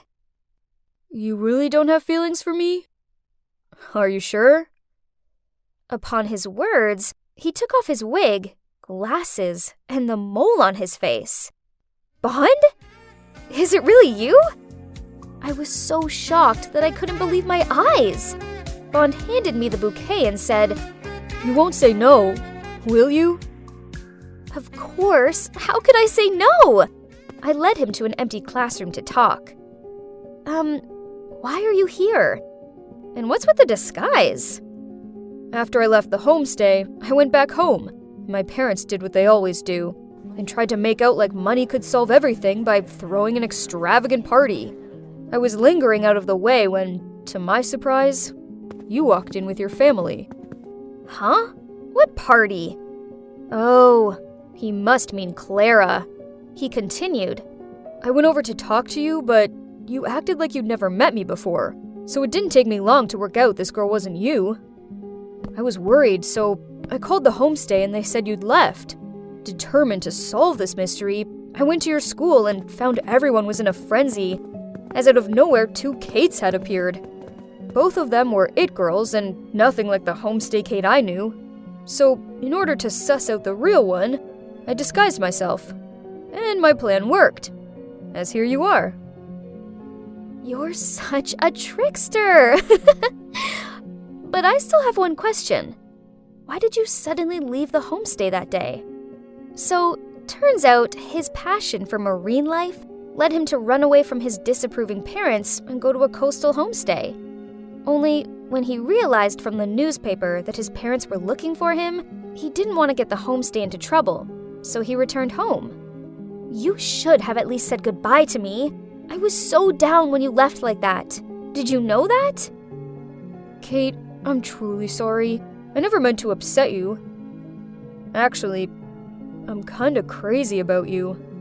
After that, Bond drove me home. And guess what? Looks like my parents were back earlier than expected. As for the fake Clara, she'd already fled the scene with a load of my clothes and makeup. But, whatever. At least she'd finally gone. So, what now? Well, I'm dating Bond, and I'm so happy with him. At weekends, I go to the coast and help him with his marine animal research, which is actually a lot of fun. And I don't even mind having salty air lips. I never take my parents for granted anymore, and I never force other students to carry out dumb errands for me. And of course, clique chic was no longer a thing. Everyone at school had grown used to the new and improved version of me. Obviously, I'll always be the it girl who sets the trends, but only the decent ones. Ugh! Why wasn't this jerk opening the door? I carried on with my thudding until my hands hurt. So it seemed like she'd gone already. What a sly fox! So, the woman who lives here is my mom's friend, Carol. My mom, being the kind-hearted person she is, lent her some money to get herself out of a tricky situation. The problem being that Carol hasn't paid it back, and now she was ghosting my mom. Do you know what the worst part is? That money was for my college fund. Fueled with rage, I kicked the air to release my anger. But, oops. I watched in horror as a pebble flew through the air in slow-mo, then hit a car window. Oh dear. Swallowing my fear, I snuck closer to the car to inspect how bad the damage was. Suddenly, the car door opened and 2 thugs stepped out. I tried to stay calm, apologized, and offered them some money as compensation. Unexpectedly, these guys grinned. Okay, sweetheart. If you want to make up for it, then follow us. Just like that, one of them grabbed my wrist and pulled me away. Ugh, as if they were going to harm a defenseless girl. But too bad for these 2 doofuses. They're actually looking at a Taekwondo black belt master here. I was about to throw an axe kick when suddenly a guy appeared out of nowhere. Don't worry, I'll take care of it. Before I had time to blink, he lunged at the guys like a warrior and ended up beaten black and blue. Really? Who's rescuing whom now? Without hesitation, I threw a few kicks that made the 2 thugs turn pale. They ran back to their car, and when they were out of my kicking range, they turned their heads and sarcastically said, "We spared you this once. Oh, and choose a better boyfriend next time." I looked down to see the pathetic guy writhing on the ground. Oh yeah, I'd almost forgotten about him. He was pretty useless in a fight, but hey, at least he tried to help me. So I took him to a nearby medical station to bandage the wound. His name's Tyler. He's skinny, but yeah, pretty heroic, I must say. He still seemed to be in pain, so I offered him a ride home, but he quickly refused. Okay, fine. He must have been scared off by how fierce I appeared to be. Yet, as soon as I turned my back to walk away... Wait, something's wrong with my phone. What now? Your number isn't in it. Man, it's 2022 already, and he's still using that outdated pickup line? Still, I burst out laughing, then put my number in his phone. After that, we started messaging every day. He sent the cutest memes, and it made me feel good. To be honest, I know I can be kinda intimidating, so having a sweet guy like Tyler take an interest in me made my heart flutter a little bit. And there's no denying that he's cute. A real softie. Well, he is a music school student. A legit singer-songwriter to watch out for in the future. And so, we became a couple. However, it didn't take long for me to realize that there was something very strange about this guy. I mean, 100% of our dates were at fast food restaurants, and while I was ordering a Coke, Tyler would ask the staff for an extra cup and ice. I still remember how surprised I was when I first saw him surreptitiously pull out a bottle of dark-colored water from his pocket. Oh, but you're not meant to bring outside drinks in. Don't worry, this is black coffee. It's basically the same color as Coke, so no one will know. Huh? Did I hear him wrong? Turns out I didn't, as this became a regular occurrence whenever we were out to eat. But that's not all. On a rare occasion, we went for a fruit salad with burrata cheese.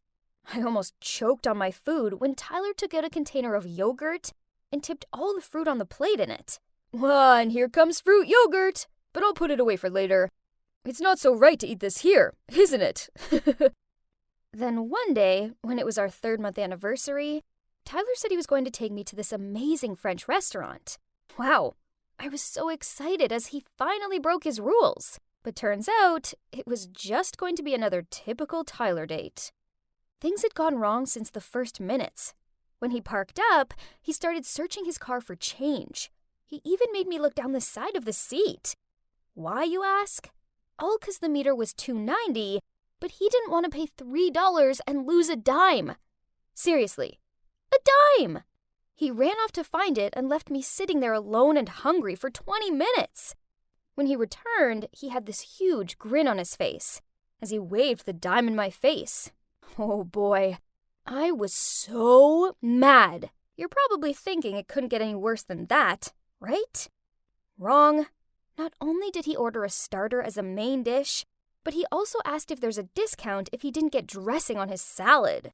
After eating, he rushed off to the restroom and left me with his wallet to pay. He arrived back just as I was about to tip the waiter $10. Seeing this, Tyler leapt across the table, grabbed the $10, and switched it for a nickel. Yes, I repeat, a nickel. Meanwhile, the surprised waiter sarcastically said, "Sir, thank you very much for my nickel tip." The customers close by all tutted at us. I sunk down into my seat, willing for it to swallow me up. Jeez, this was so humiliating. No surprise, I was in a bad mood as we left the restaurant. I was so annoyed I couldn't even look at him. He tried taking my arm and asked me what was wrong. Flinching away from him, I said, "Seriously? Do you even have to ask?" At that moment, a luxury car pulled up alongside us. The car window lowered, and OMG! Inside was Victoria T, this popular teen singer. Before I could register what was going on, Victoria sarcastically said, "Oh, look who's here. Isn't that my poor ex? Can't gold dig me, so you turn to this girl, huh? But your new plan doesn't seem to be working too well either, honey." And the car sped away. So, it turns out he's a professional gold digger? I mean, he hadn't actually asked me for any money, but there's no denying he was stingy. No wonder he never took me back to his place. There was a time when I was so tired of some family stuff at home that I just wanted to come over to his and rest for a while. But he made some excuse about his house being messy. Now I knew he was just keeping distant with me, so later he could dump me easier without any attachment. I was so furious I made a scene, meaning to expose his cheap shots for the whole world to see. Tyler was so embarrassed he fled the scene right away. Whatever. Good riddance. And since then, I didn't hear anything from him again. But, to be honest, I also felt a bit empty not having him around. I missed getting the cute messages he used to send and the soppy look on his face as he sang love songs to me. Oh boy, I'm a big cheeseball, aren't I? Then, one weekend afternoon, I was taking a walk when I happened to see Tyler come out of a cafe. Does he work part-time here or something? So I hid behind a corner and then followed him. I have to admit, I was curious about where he lives. But wait, this road is so familiar. Huh? And it led to Carol's house, the woman who borrowed money from my mom. I was still full of doubt till he pulled out the key to open the door. Ugh. Like mother like son, huh? So, you both like to scam people, huh? Pay us back now. Stacy? Shut up! Scam's over. Pay us back. I'm sorry, but my mom's in the hospital now. So I heard him out, and turns out it was just Tyler and his mom, and his dad had run off with some other woman when he was just a little kid. Growing up, times were hard, so his mom borrowed money to pour into stock investments, intent on providing them with a better life. Unfortunately, this only led to huge debts. All this stress was detrimental to her health, and now she was in the hospital, and Tyler had no other way but to live frugally to pay all the debt and hospital fees. Stacy, I'm so sorry for hiding all this from you. I'll try my best to work to be debt-free and make it up to you. Oh my heart fell hearing Tyler say that. All the angst just disappeared. Instead, I pulled him in for a big hug. He was a doofus, and he was my doofus, and I wasn't going to risk losing him again. On my way home, I kept thinking about ways in which I could help Tyler. Suddenly, the wind blew a poster across my foot. A city's television singing competition, with the prize up to $20,000. That's it, Tyler. Why not? This was definitely a sign. I sent Tyler a picture of the poster and told him he had to join. He was also really keen on the idea and started practicing really hard every day. He texted me each time he finished practicing, sometimes even at 2 or 3 a.m. The big day arrived. Tyler looked so cute in the suit I'd arranged for him. When he hit the chorus, our eyes met, which made me feel so sentimental. But out of nowhere, Victoria got up on stage, snatched the mic from his hand, and said, "My apologies to the audience, but I have to expose this person. He and his mom manipulated people into giving them thousands of dollars, then never paid them back. This kind of man doesn't deserve to be here on the stage. He'll stain the whole competition." Vic, I appreciate your feelings for me, but I already have the one whom I want to protect. I wish you could find someone good for you and better than me. Ladies and gentlemen, it's true that my family is in debt, but we do not and never run away from this. No matter how tough our lives are, I still live true to my conscience and my passion for music. I came here with a pleasant and carefree attitude, so I don't care what people say about me. I just want to give all of myself to music and the audience. Thank you. And now, I'll carry on with the performance. And then, he started singing the song he wrote for me. At that moment, the music nerd was no longer there. Instead, there was a man with incredible inner power. I'm so proud of you, Tyler. Guess what happened next? Tyler won the first prize. I was bursting with pride. Then he immediately came to my house to give my mom the money. Huh? Please take it. Thank you for helping my mom when she had a hard time. Please find it in your heart to forgive her. She's sick and could use a good friend. Oh, but the thing is... So, turns out, Tyler's mom didn't borrow my college fund money. The two moms talked each other into stock investments. When they lost it, my mom didn't dare to tell my dad and me what she'd done, so she fabricated the whole lending money story. Ugh, Mom. Unacceptable. After that, the three of us went to visit Tyler's mom at the hospital and gave her the prize money to pay off her debts. She burst into tears. Then the two moms hugged and apologized for being so stupid that their kids had to deal with the consequences. Crazy, huh? But you know what? Thanks to all this drama, I found the one, who was also the debtor of my life. It was a normal Monday morning. I was standing by my locker when this Layla girl walked over, leaned against the locker next to mine, and talked to me in this sultry voice.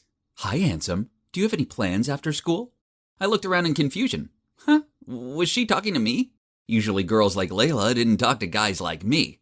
I mean, come on, look at her. She's the hottest girl in school. While I'm Felix, just your average-looking nerdy guy. I awkwardly replied, "Oh, hi, I'm just doing my homework after school, bye." Then I left her there, dumbfounded. But it didn't end there. At the end of school, she approached me again and asked, "Do you want to hang out with me?" Followed by a wink. No thanks, I really have to finish my paper on the French Revolution. Then I walked off. Man, did she really want to hang out with me? No way. She must have lost a bet or something. Even on the next day, Layla, one more time, made a beeline for me with this scary, determined look on her face while I was chatting with my friends. And in a serious tone, she said, "Look, Felix, do you want to be my boyfriend?" What? All my friends started to cheer. I was so embarrassed that I shooed them away to get some privacy with Layla. I'm flattered, but no. She scowled at me. Excuse me? Do you realize that I'm Layla Hall, the prettiest and most popular girl in this entire school? Not to mention a member of the cheerleading team? Ugh, cheerleaders are so dramatic. I calmly replied, "Sorry, but you're just not my type." She shouted back, "What? I'm everybody's type!" I just shrugged and left. My God, that was awkward. But at least she got the hint now, right? Well, wrong, because that's when the trouble just began. Firstly, it was this flood of junk emails and newsletters. Then strange phone calls from the spa and nail salon, asking if I had made an appointment for the day, which I obviously didn't. On top of that, there's a fake Facebook account that started spreading unflattering pictures of me around, picking my nose in French class, pulling this weird tongue-out concentration face as I checked over my essay. There was even a slow-mo clip of me chewing like a camel as I enjoyed my burger. Man, I was an ugly eater. While I was scrolling through these pics, Layla jumped out at me with a big smirk on her face. "Be my boyfriend, then the pranks will stop." Right, of course it was her. Didn't she have better things to do? I shook my head and said, "No thanks. This still beats being with an annoying girl like you." Then a few days later, as I walked into school, I noticed that everyone was giving me dirty looks. Was my shirt inside out or something? Nope. So what was the problem? I asked some of my friends and, geez, Layla told everyone that I kissed her, then ghosted her. She's a real-life Harley Quinn. Hot, but totally crazy. Only a lunatic like the Joker could love her. I'd had enough of her antics. I couldn't let her make me look like the bad guy for something I didn't do. So at lunch, I charged over to her table and yelled in her face, "Are you crazy? Why can't you understand that I don't like you?" Then I shouted so everyone could hear me. "Hey, listen, this rumor about me kissing and ghosting Layla is a total lie. She made it all up because I refused to date her. So please, save your dirty looks for someone else. Thank you." Layla shoved past me and ran out of there. Ugh, okay, maybe I was a little harsh. But you'd brought it on yourself, princess. Then during French class, she was absent, but no one knew where she went. Was it maybe because of me? Nah, probably not. But as I was walking home, I spotted her sitting alone on a swing in the playground. Just go, Felix. This girl only brings trouble, I thought to myself. But oh man, she looked so sad. So the next thing I knew, I was walking over and sat on the swing next to her. I asked, "Why weren't you in French class?" "Just leave me alone. Stop pretending you care." "Look." I took a deep breath, then continued. "I'm sorry for yelling at you in front of the whole school. That wasn't cool. But what you did to me wasn't cool either. Shall we call it even?" Layla stayed quiet for a bit, but then she nodded and smiled at me. Well, that wasn't so bad, right? So from then onward, everything was fine between us. She even smiled at me in the hallway. Whenever I saw Layla, this warm feeling came over me, and I couldn't stop grinning. Once, I even spent my entire lunch break trapezing around school just so I could catch a glimpse of her face. Oh boy, I think I've fallen for Layla. But why now? I tried to ignore these feelings, hoping they'd eventually go away. But then Valentine's Day came along, and Layla, being the popular girl she is, received enough roses to open a florist. Ugh, how annoying. I needed to do something. So after school, I went to her house with some chocolates and a teddy bear. As soon as she opened the door, I blurted out, "I know I'm a big dumb idiot. Rejecting you was a huge mistake. Please, will you be my Valentine?" I stood there red-faced and prepared for rejection. But she just snatched the gift out of my hands, then said, "Yeah, okay then." Oh my God, I couldn't believe it. Me, your regular nerdy guy, was dating the most popular girl in school. Love is really unpredictable. I was amazed at how open she was to my nerdy stuff. She even watched The Mandalorian with me and cooed whenever she saw Baby Yoda. But the one thing that didn't gel so well between us was, yep, you guessed it, studying. Layla didn't seem to care about her grades, and I didn't want her to fail, so I offered to be her tutor. But she was constantly yawning and staring out of the window whenever we started studying. "Felix, I have an idea. Why don't you do my homework for me? In the meantime, I can go to cheerleading practice as we have an important contest coming up, and it means the world to me, just like your math quizzes do to you." What? Was she serious?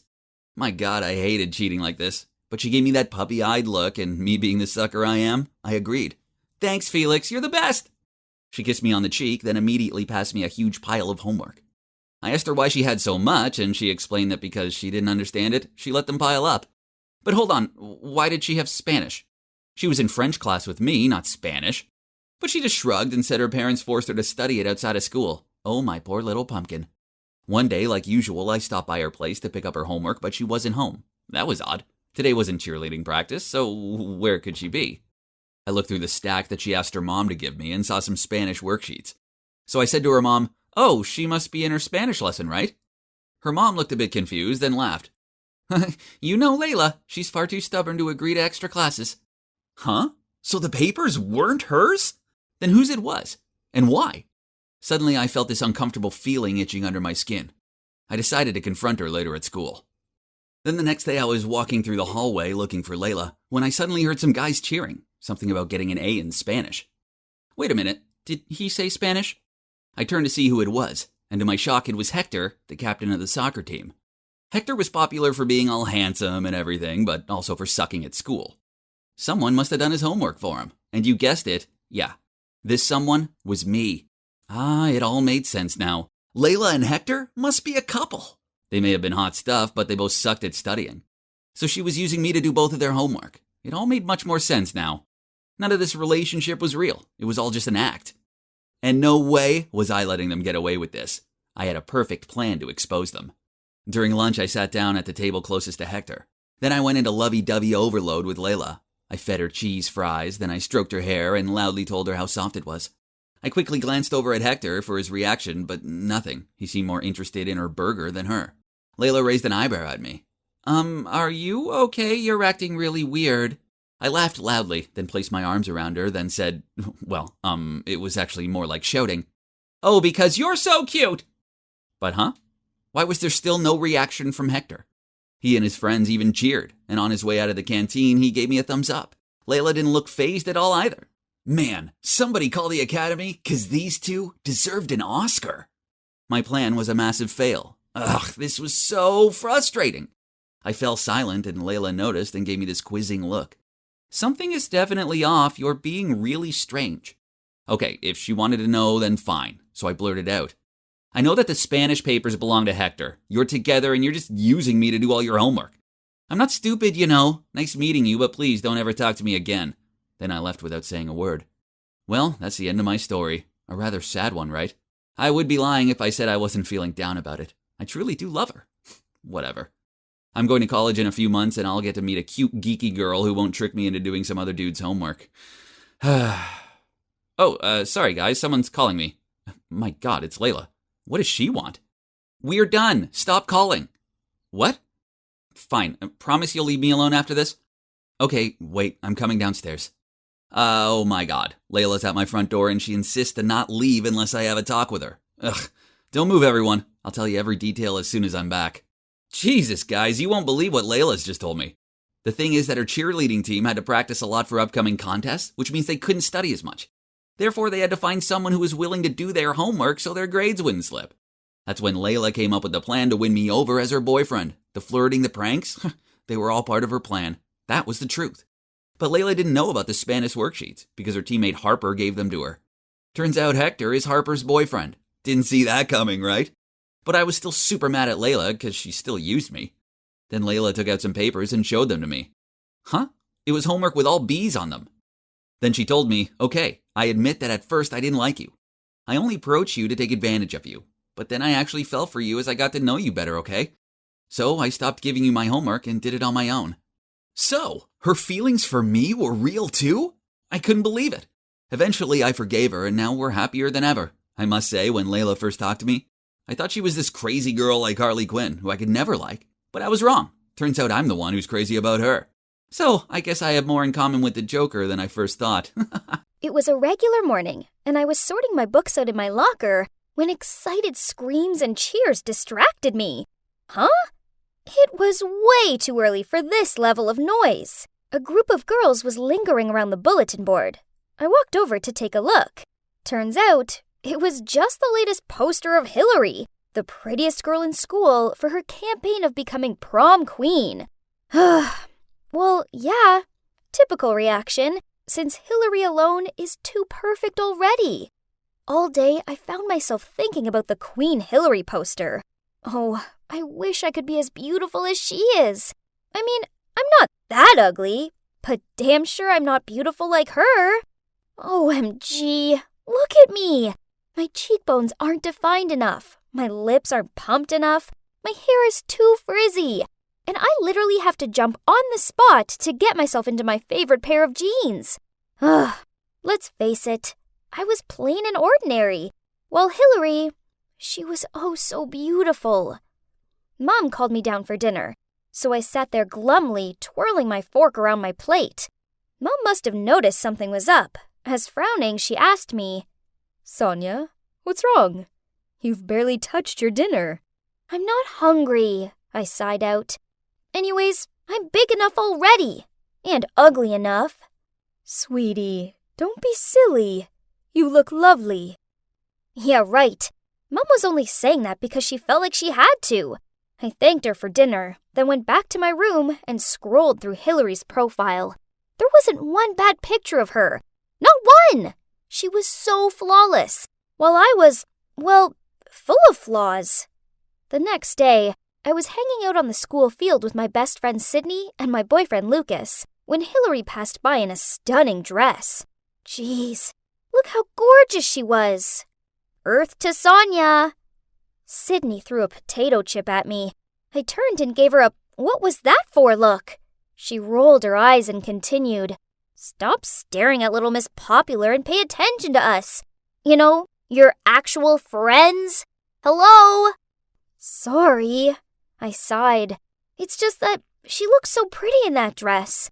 It's not fair. She doesn't even have to try. Well, on me, it'd look like I was wearing a garbage bag." "Stop comparing yourself to her. It's dumb." Yeah, Hillary's Hillary. You are you. And you have your own beauty. I shook my head. Yeah, right. I didn't have any beauty. Instead, I was ordinary, while Hillary was extraordinary. Chemistry was the only class I shared with Hillary, and for that entire 45 minutes, I just couldn't stop staring over at her, transfixed.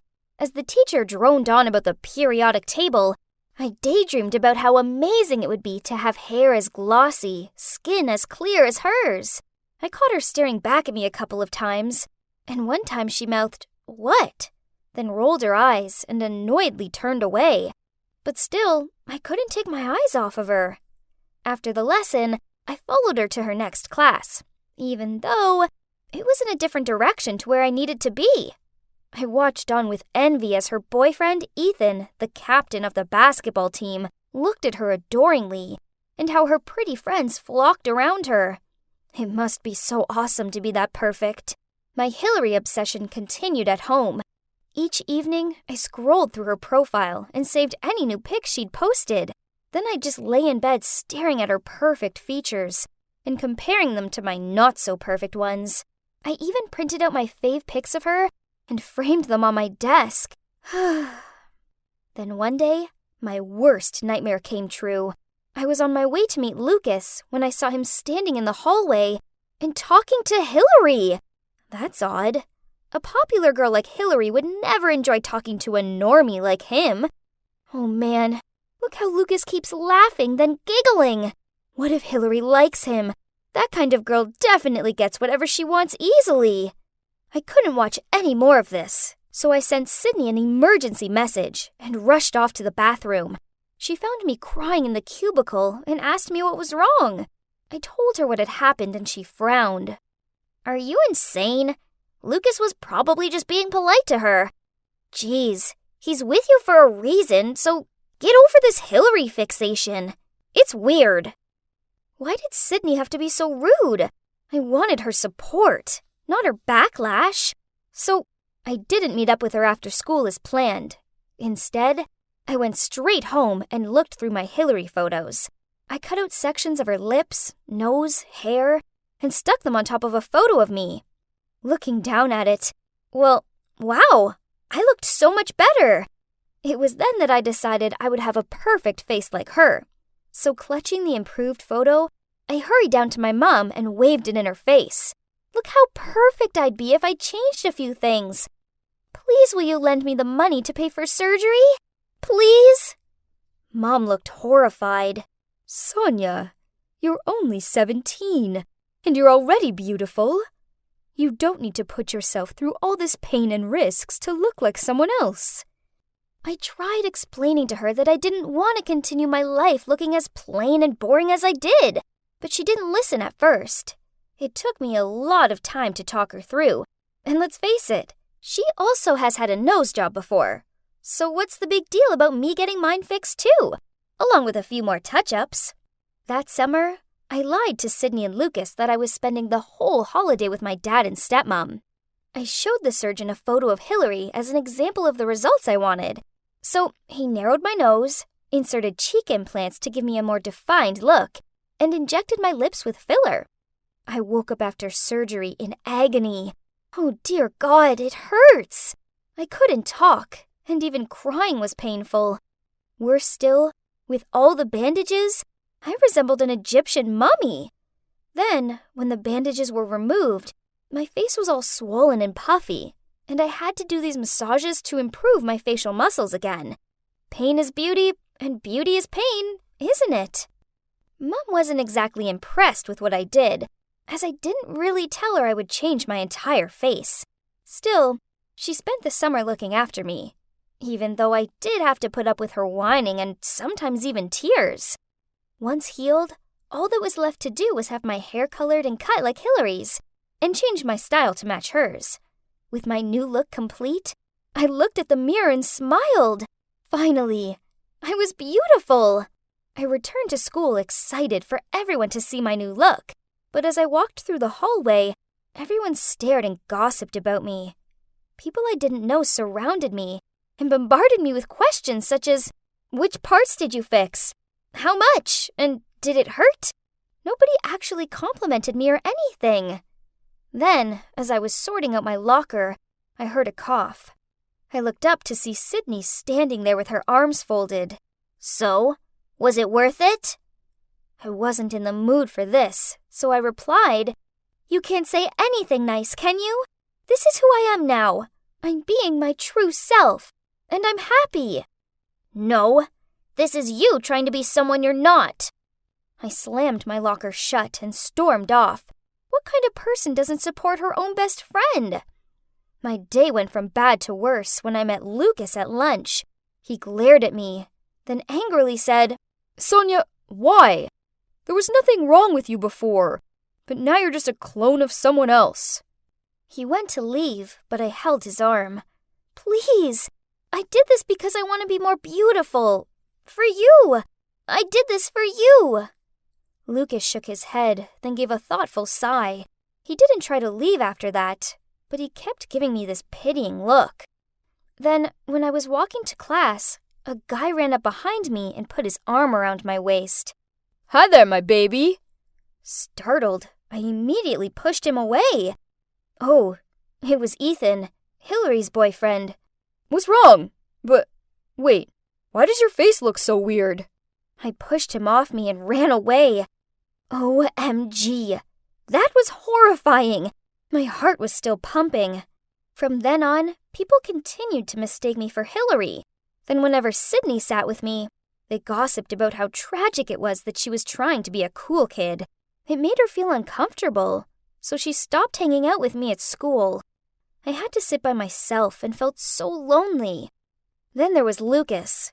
Whenever I tried so much as hug him, he flinched. Then he admitted that he found my new look strange and intimidating.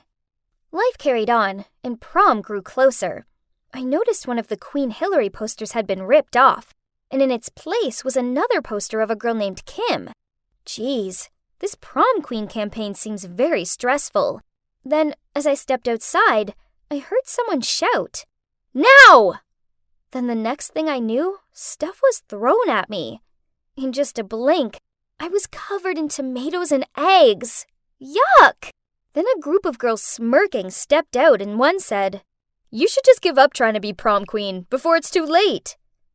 I blurted out while taking pieces of eggshell off of my hair. What? Why attack me? Oh wait! Girls, it's the plastic Hillary wannabe. Well, You still deserve this. Have fun being a failed version of Hillary." They laughed as they left, leaving me standing there feeling worse than ever. I went to the bathroom to clean myself up and walked in on Hillary applying her makeup in the mirror. Whoa, her face actually wasn't so perfect with all the makeup on. "Oh wow, it's you." She glanced at me. "You know, everyone is talking about you even more than me," she said, while covering her eyelid with tons of eyeshadows. "I mean, I'm kind of flattered, but trust me, you look ridiculous. You're like the Walmart version of me. I feel sorry for Lucas for having a super insecure girlfriend like you." Then she flicked her hair and left. I looked at myself in the mirror, tears streaming down my face. So Hillary was just a mean girl who faked her butt off to build a friendly image and covered her mediocre face with a lot of makeup. She wasn't perfect, just like me. From then on, I desperately longed to look like myself again. I begged Mom to lend me the money to fix my face, but she refused. "No more. Once is enough. Isn't this all you wanted?" Great. Now I was going to be stuck looking like this forever. Until one night, my cheeks started aching. Soon, I couldn't so much as twitch my face without being in serious pain. Mom found me clutching my face in agony and drove me to the hospital. The doctor told me my implants had leaked and I needed emergency surgery to remove them. This happened a month ago. Now, when I look in the mirror, luckily, I don't see Hillary anymore. Instead, I see me, but in a quite different look. I've well and truly learned my lesson, and Sydney and Lucas have been there to help me through everything. Now I know that I should have learned how to love myself instead of comparing myself to someone else. I am who I am. And you know what? I now realize that I'm okay with that. Ow. Jess, can we please take a break? 15 minutes, okay? I'll go grab some Oreos. Our favorite! Ugh, I hate chemistry, and it doesn't like me either. The only thing I know is that cafe has 2 chemical elements in it, calcium and iron. My parents are freaking out that I'll fail it. I don't know why. I mean, it's not like I want to be a scientist or anything. Anyway, they asked Jessie to tutor me. Currently, my grade's still lingering around the F mark, but there's no way I'm finding a new tutor. Why, you ask? Well, because Jess and I are the perfect match. We're both addicted to online shopping and love to read about the latest scandals to hit social media. And that quickly turned us into best friends. And this is my ABCDEFGH boyfriend, Bryce, which means attractive, brilliant, cute, darling, elegant, funny, gorgeous, and hot. I love him. So you're probably wondering how I met such an awesome college boy? Well, it's all thanks to Jess, really. As turns out, she's one heck of a wing woman. So one time during the break, Jess was looking up her college forums when I spotted Bryce in one post. Wow, that's a hottie! You know him, Jess? I pointed at the post. She then replied, "He's so your type, right?" That's Bryce. I heard he's still single. Go for it. I'll get your back. Oh, that sounds interesting. I grinned back. After that, Jessie went into full-on detective mode. After only 10 minutes, she'd found what block he lived on, what he's majoring in, and even the name of his pet dog. And since then, she instructed me on how to text, reply to, and flirt with him. Cool, calm, and collected. It worked a treat, as by the end of the week, he'd asked me out on a date, and now he's my dreamy BF. He might look like the bad boy type, but underneath it all, he's sweet and shy, just like Edward Cullen. Aww. And guess what? We've been together for 2 months, and, we haven't kissed yet. But, so, how's it going with you and that hot college boy of yours? I don't know. It's just recently, I feel like he's being cold with me. Jess, I know he's read my messages, but he still takes ages to reply. And he never texts me goodnight anymore. Not like before. I'm trying. I mean, He seems happy with the pair of Jordan 4s and the new phone I bought him, but I'm not sure if he wants to be with me anymore. Course he does, girl. You're a catch. He's probably just busy with his studies. I'm afraid he's cheating on me. You know, there's this Sally girl in Bryce's class. I often see that chick following him around, acting all friendly and making excuses to ask him to do stuff for her. Ugh! Don't be silly. I bet they're just friends. This girl needed to watch out, as I wasn't going to let her just waltz in and steal my man. I slammed on the table. Seeing how frazzled I was, Jessie made a suggestion. We would take it in turns to follow Bryce wherever he went and find out exactly what he was up to. A few days later, I overheard Bryce on his phone talking about his study group at his house. Annoying Sally would be there too, of course. So, being the bright spark I am, I paid the pizza delivery guy to attach a microphone inside the pizza to spy on him. But, the only thing I heard was Bryce's hungry stomach. Yuck! Another time Jessie texted me. Urgent. Saw Bryce in a jewelry shop buying an expensive necklace. Must be for Sally. Sorry. Fuming, I power walked the 20 blocks to his house. But his mom answered the door and proudly showed off the sparkly necklace Bryce had bought her for her birthday. Oops. Then, on one of my days to follow him, I decided to go in disguise. The problem being it was 28 degrees, so my choice of Sherlock Holmes outfit and fake beard wasn't the best idea. I'd just followed him into a grocery store when the world began to black out, and I tumbled straight into a display of cans. The last thing I saw was a group of people leaning over me, including a confused-looking Bryce. Babe, you're awake, but why the freaky costume? I sighed, then replied, I'm sorry. It's just you've been so distant recently. Don't you like me anymore? He chuckled. Maddie, of course. I'm just busy with my graduation thesis. You know, I'm in my final year. Aha! So we were all good. Yay! So the next day, I bought us a set of those seriously cute couples rings from Tiffany & Co. to mark this. Peace was restored. At least for a short time. Lately, whenever we went out on a date, Bryce didn't pay attention to my words anymore and just had his eyes glued to his phone screen. Oof! He even chuckled and had this suspect twinkle in his eyes. So I tried leaning over to him to see what was so funny, but I couldn't see a thing, as his screen brightness was lowered to the minimum. What are you doing? I snatched his phone, but... What? Wrong password. I bought him this and set the password as our anniversary. Why won't you let me look at your phone? What are you hiding? Nothing, Mads. I just like my privacy sometimes, that's all. Now, come on, baby boo. I'll get you a chocolate muffin. There's no way I was turning that down, especially as thinking about it, it's the only thing he'd ever bought for me. But as I nibbled on my muffin and watched him transfixed on his phone, I couldn't shake away the feeling that something was wrong. I couldn't drag Jessie into this mission, as her studies were occupying her attention at the moment. It's okay. I can solo it. And this time, I won't faint. I swear. I did my research and found the perfect spy software. I know, I don't normally condone this sort of behavior, but Bryce was hiding something, and I needed to find out what it was. The software was simple to use. I just had to find a way to install it on Bryce's phone. The app itself could be hidden, leaving me free to read his messages without him ever finding out. Perfect! Mission 1. How to install that software on Bryce's phone in a really short time? This is not an easy task, as Bryce is so obsessed with his phone, he even sleeps with it. On a few occasions, he does move away from it, but it's for a few minutes max, meaning I needed to move fast. It took me a whole day of practicing to beat the 3-minute mark.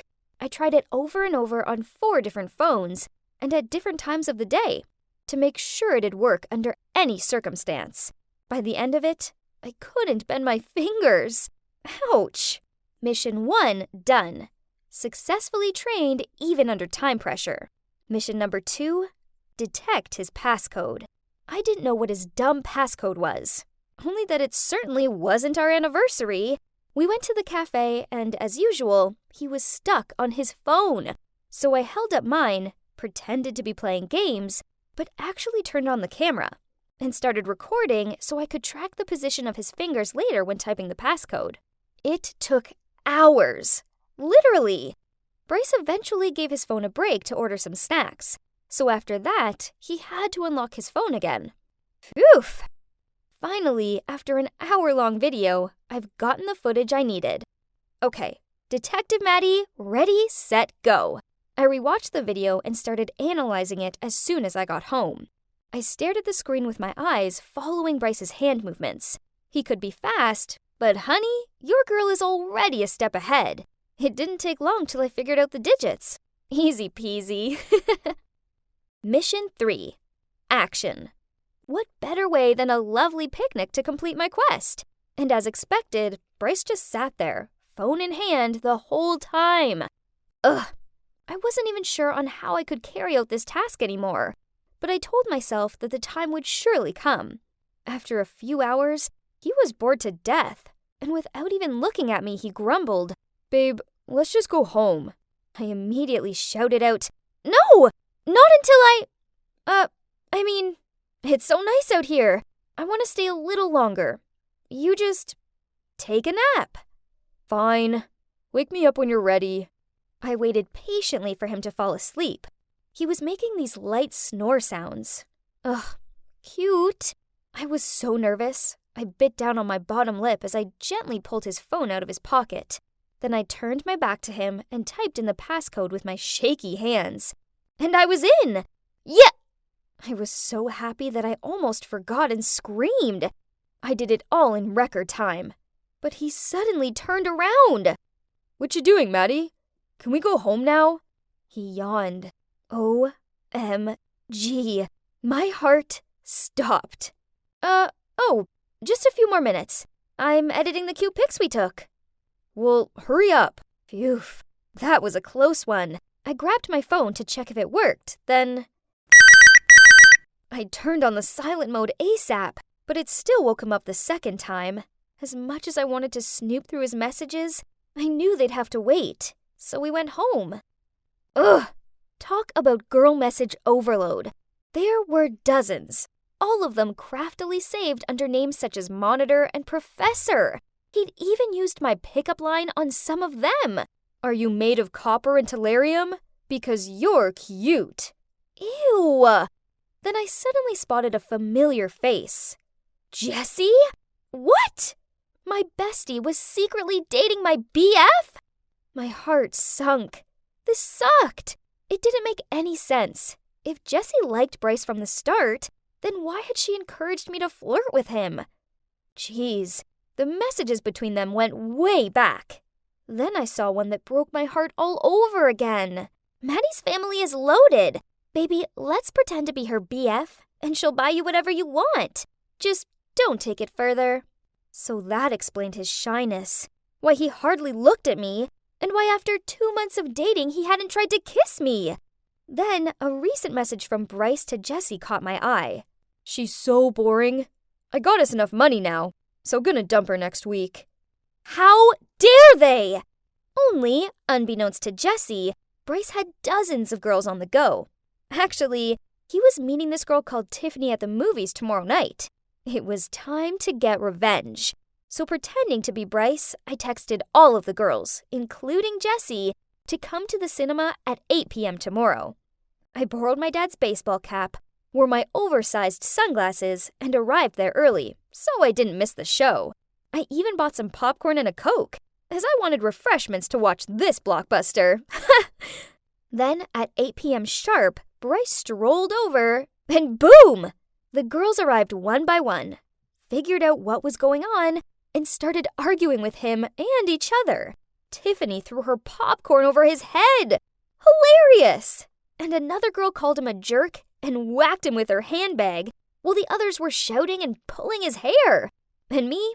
Well, I lurked in the background and secretly filmed it all. "Oh, sweetheart, you're so dead!" Wow, Jessie, our main character, has appeared.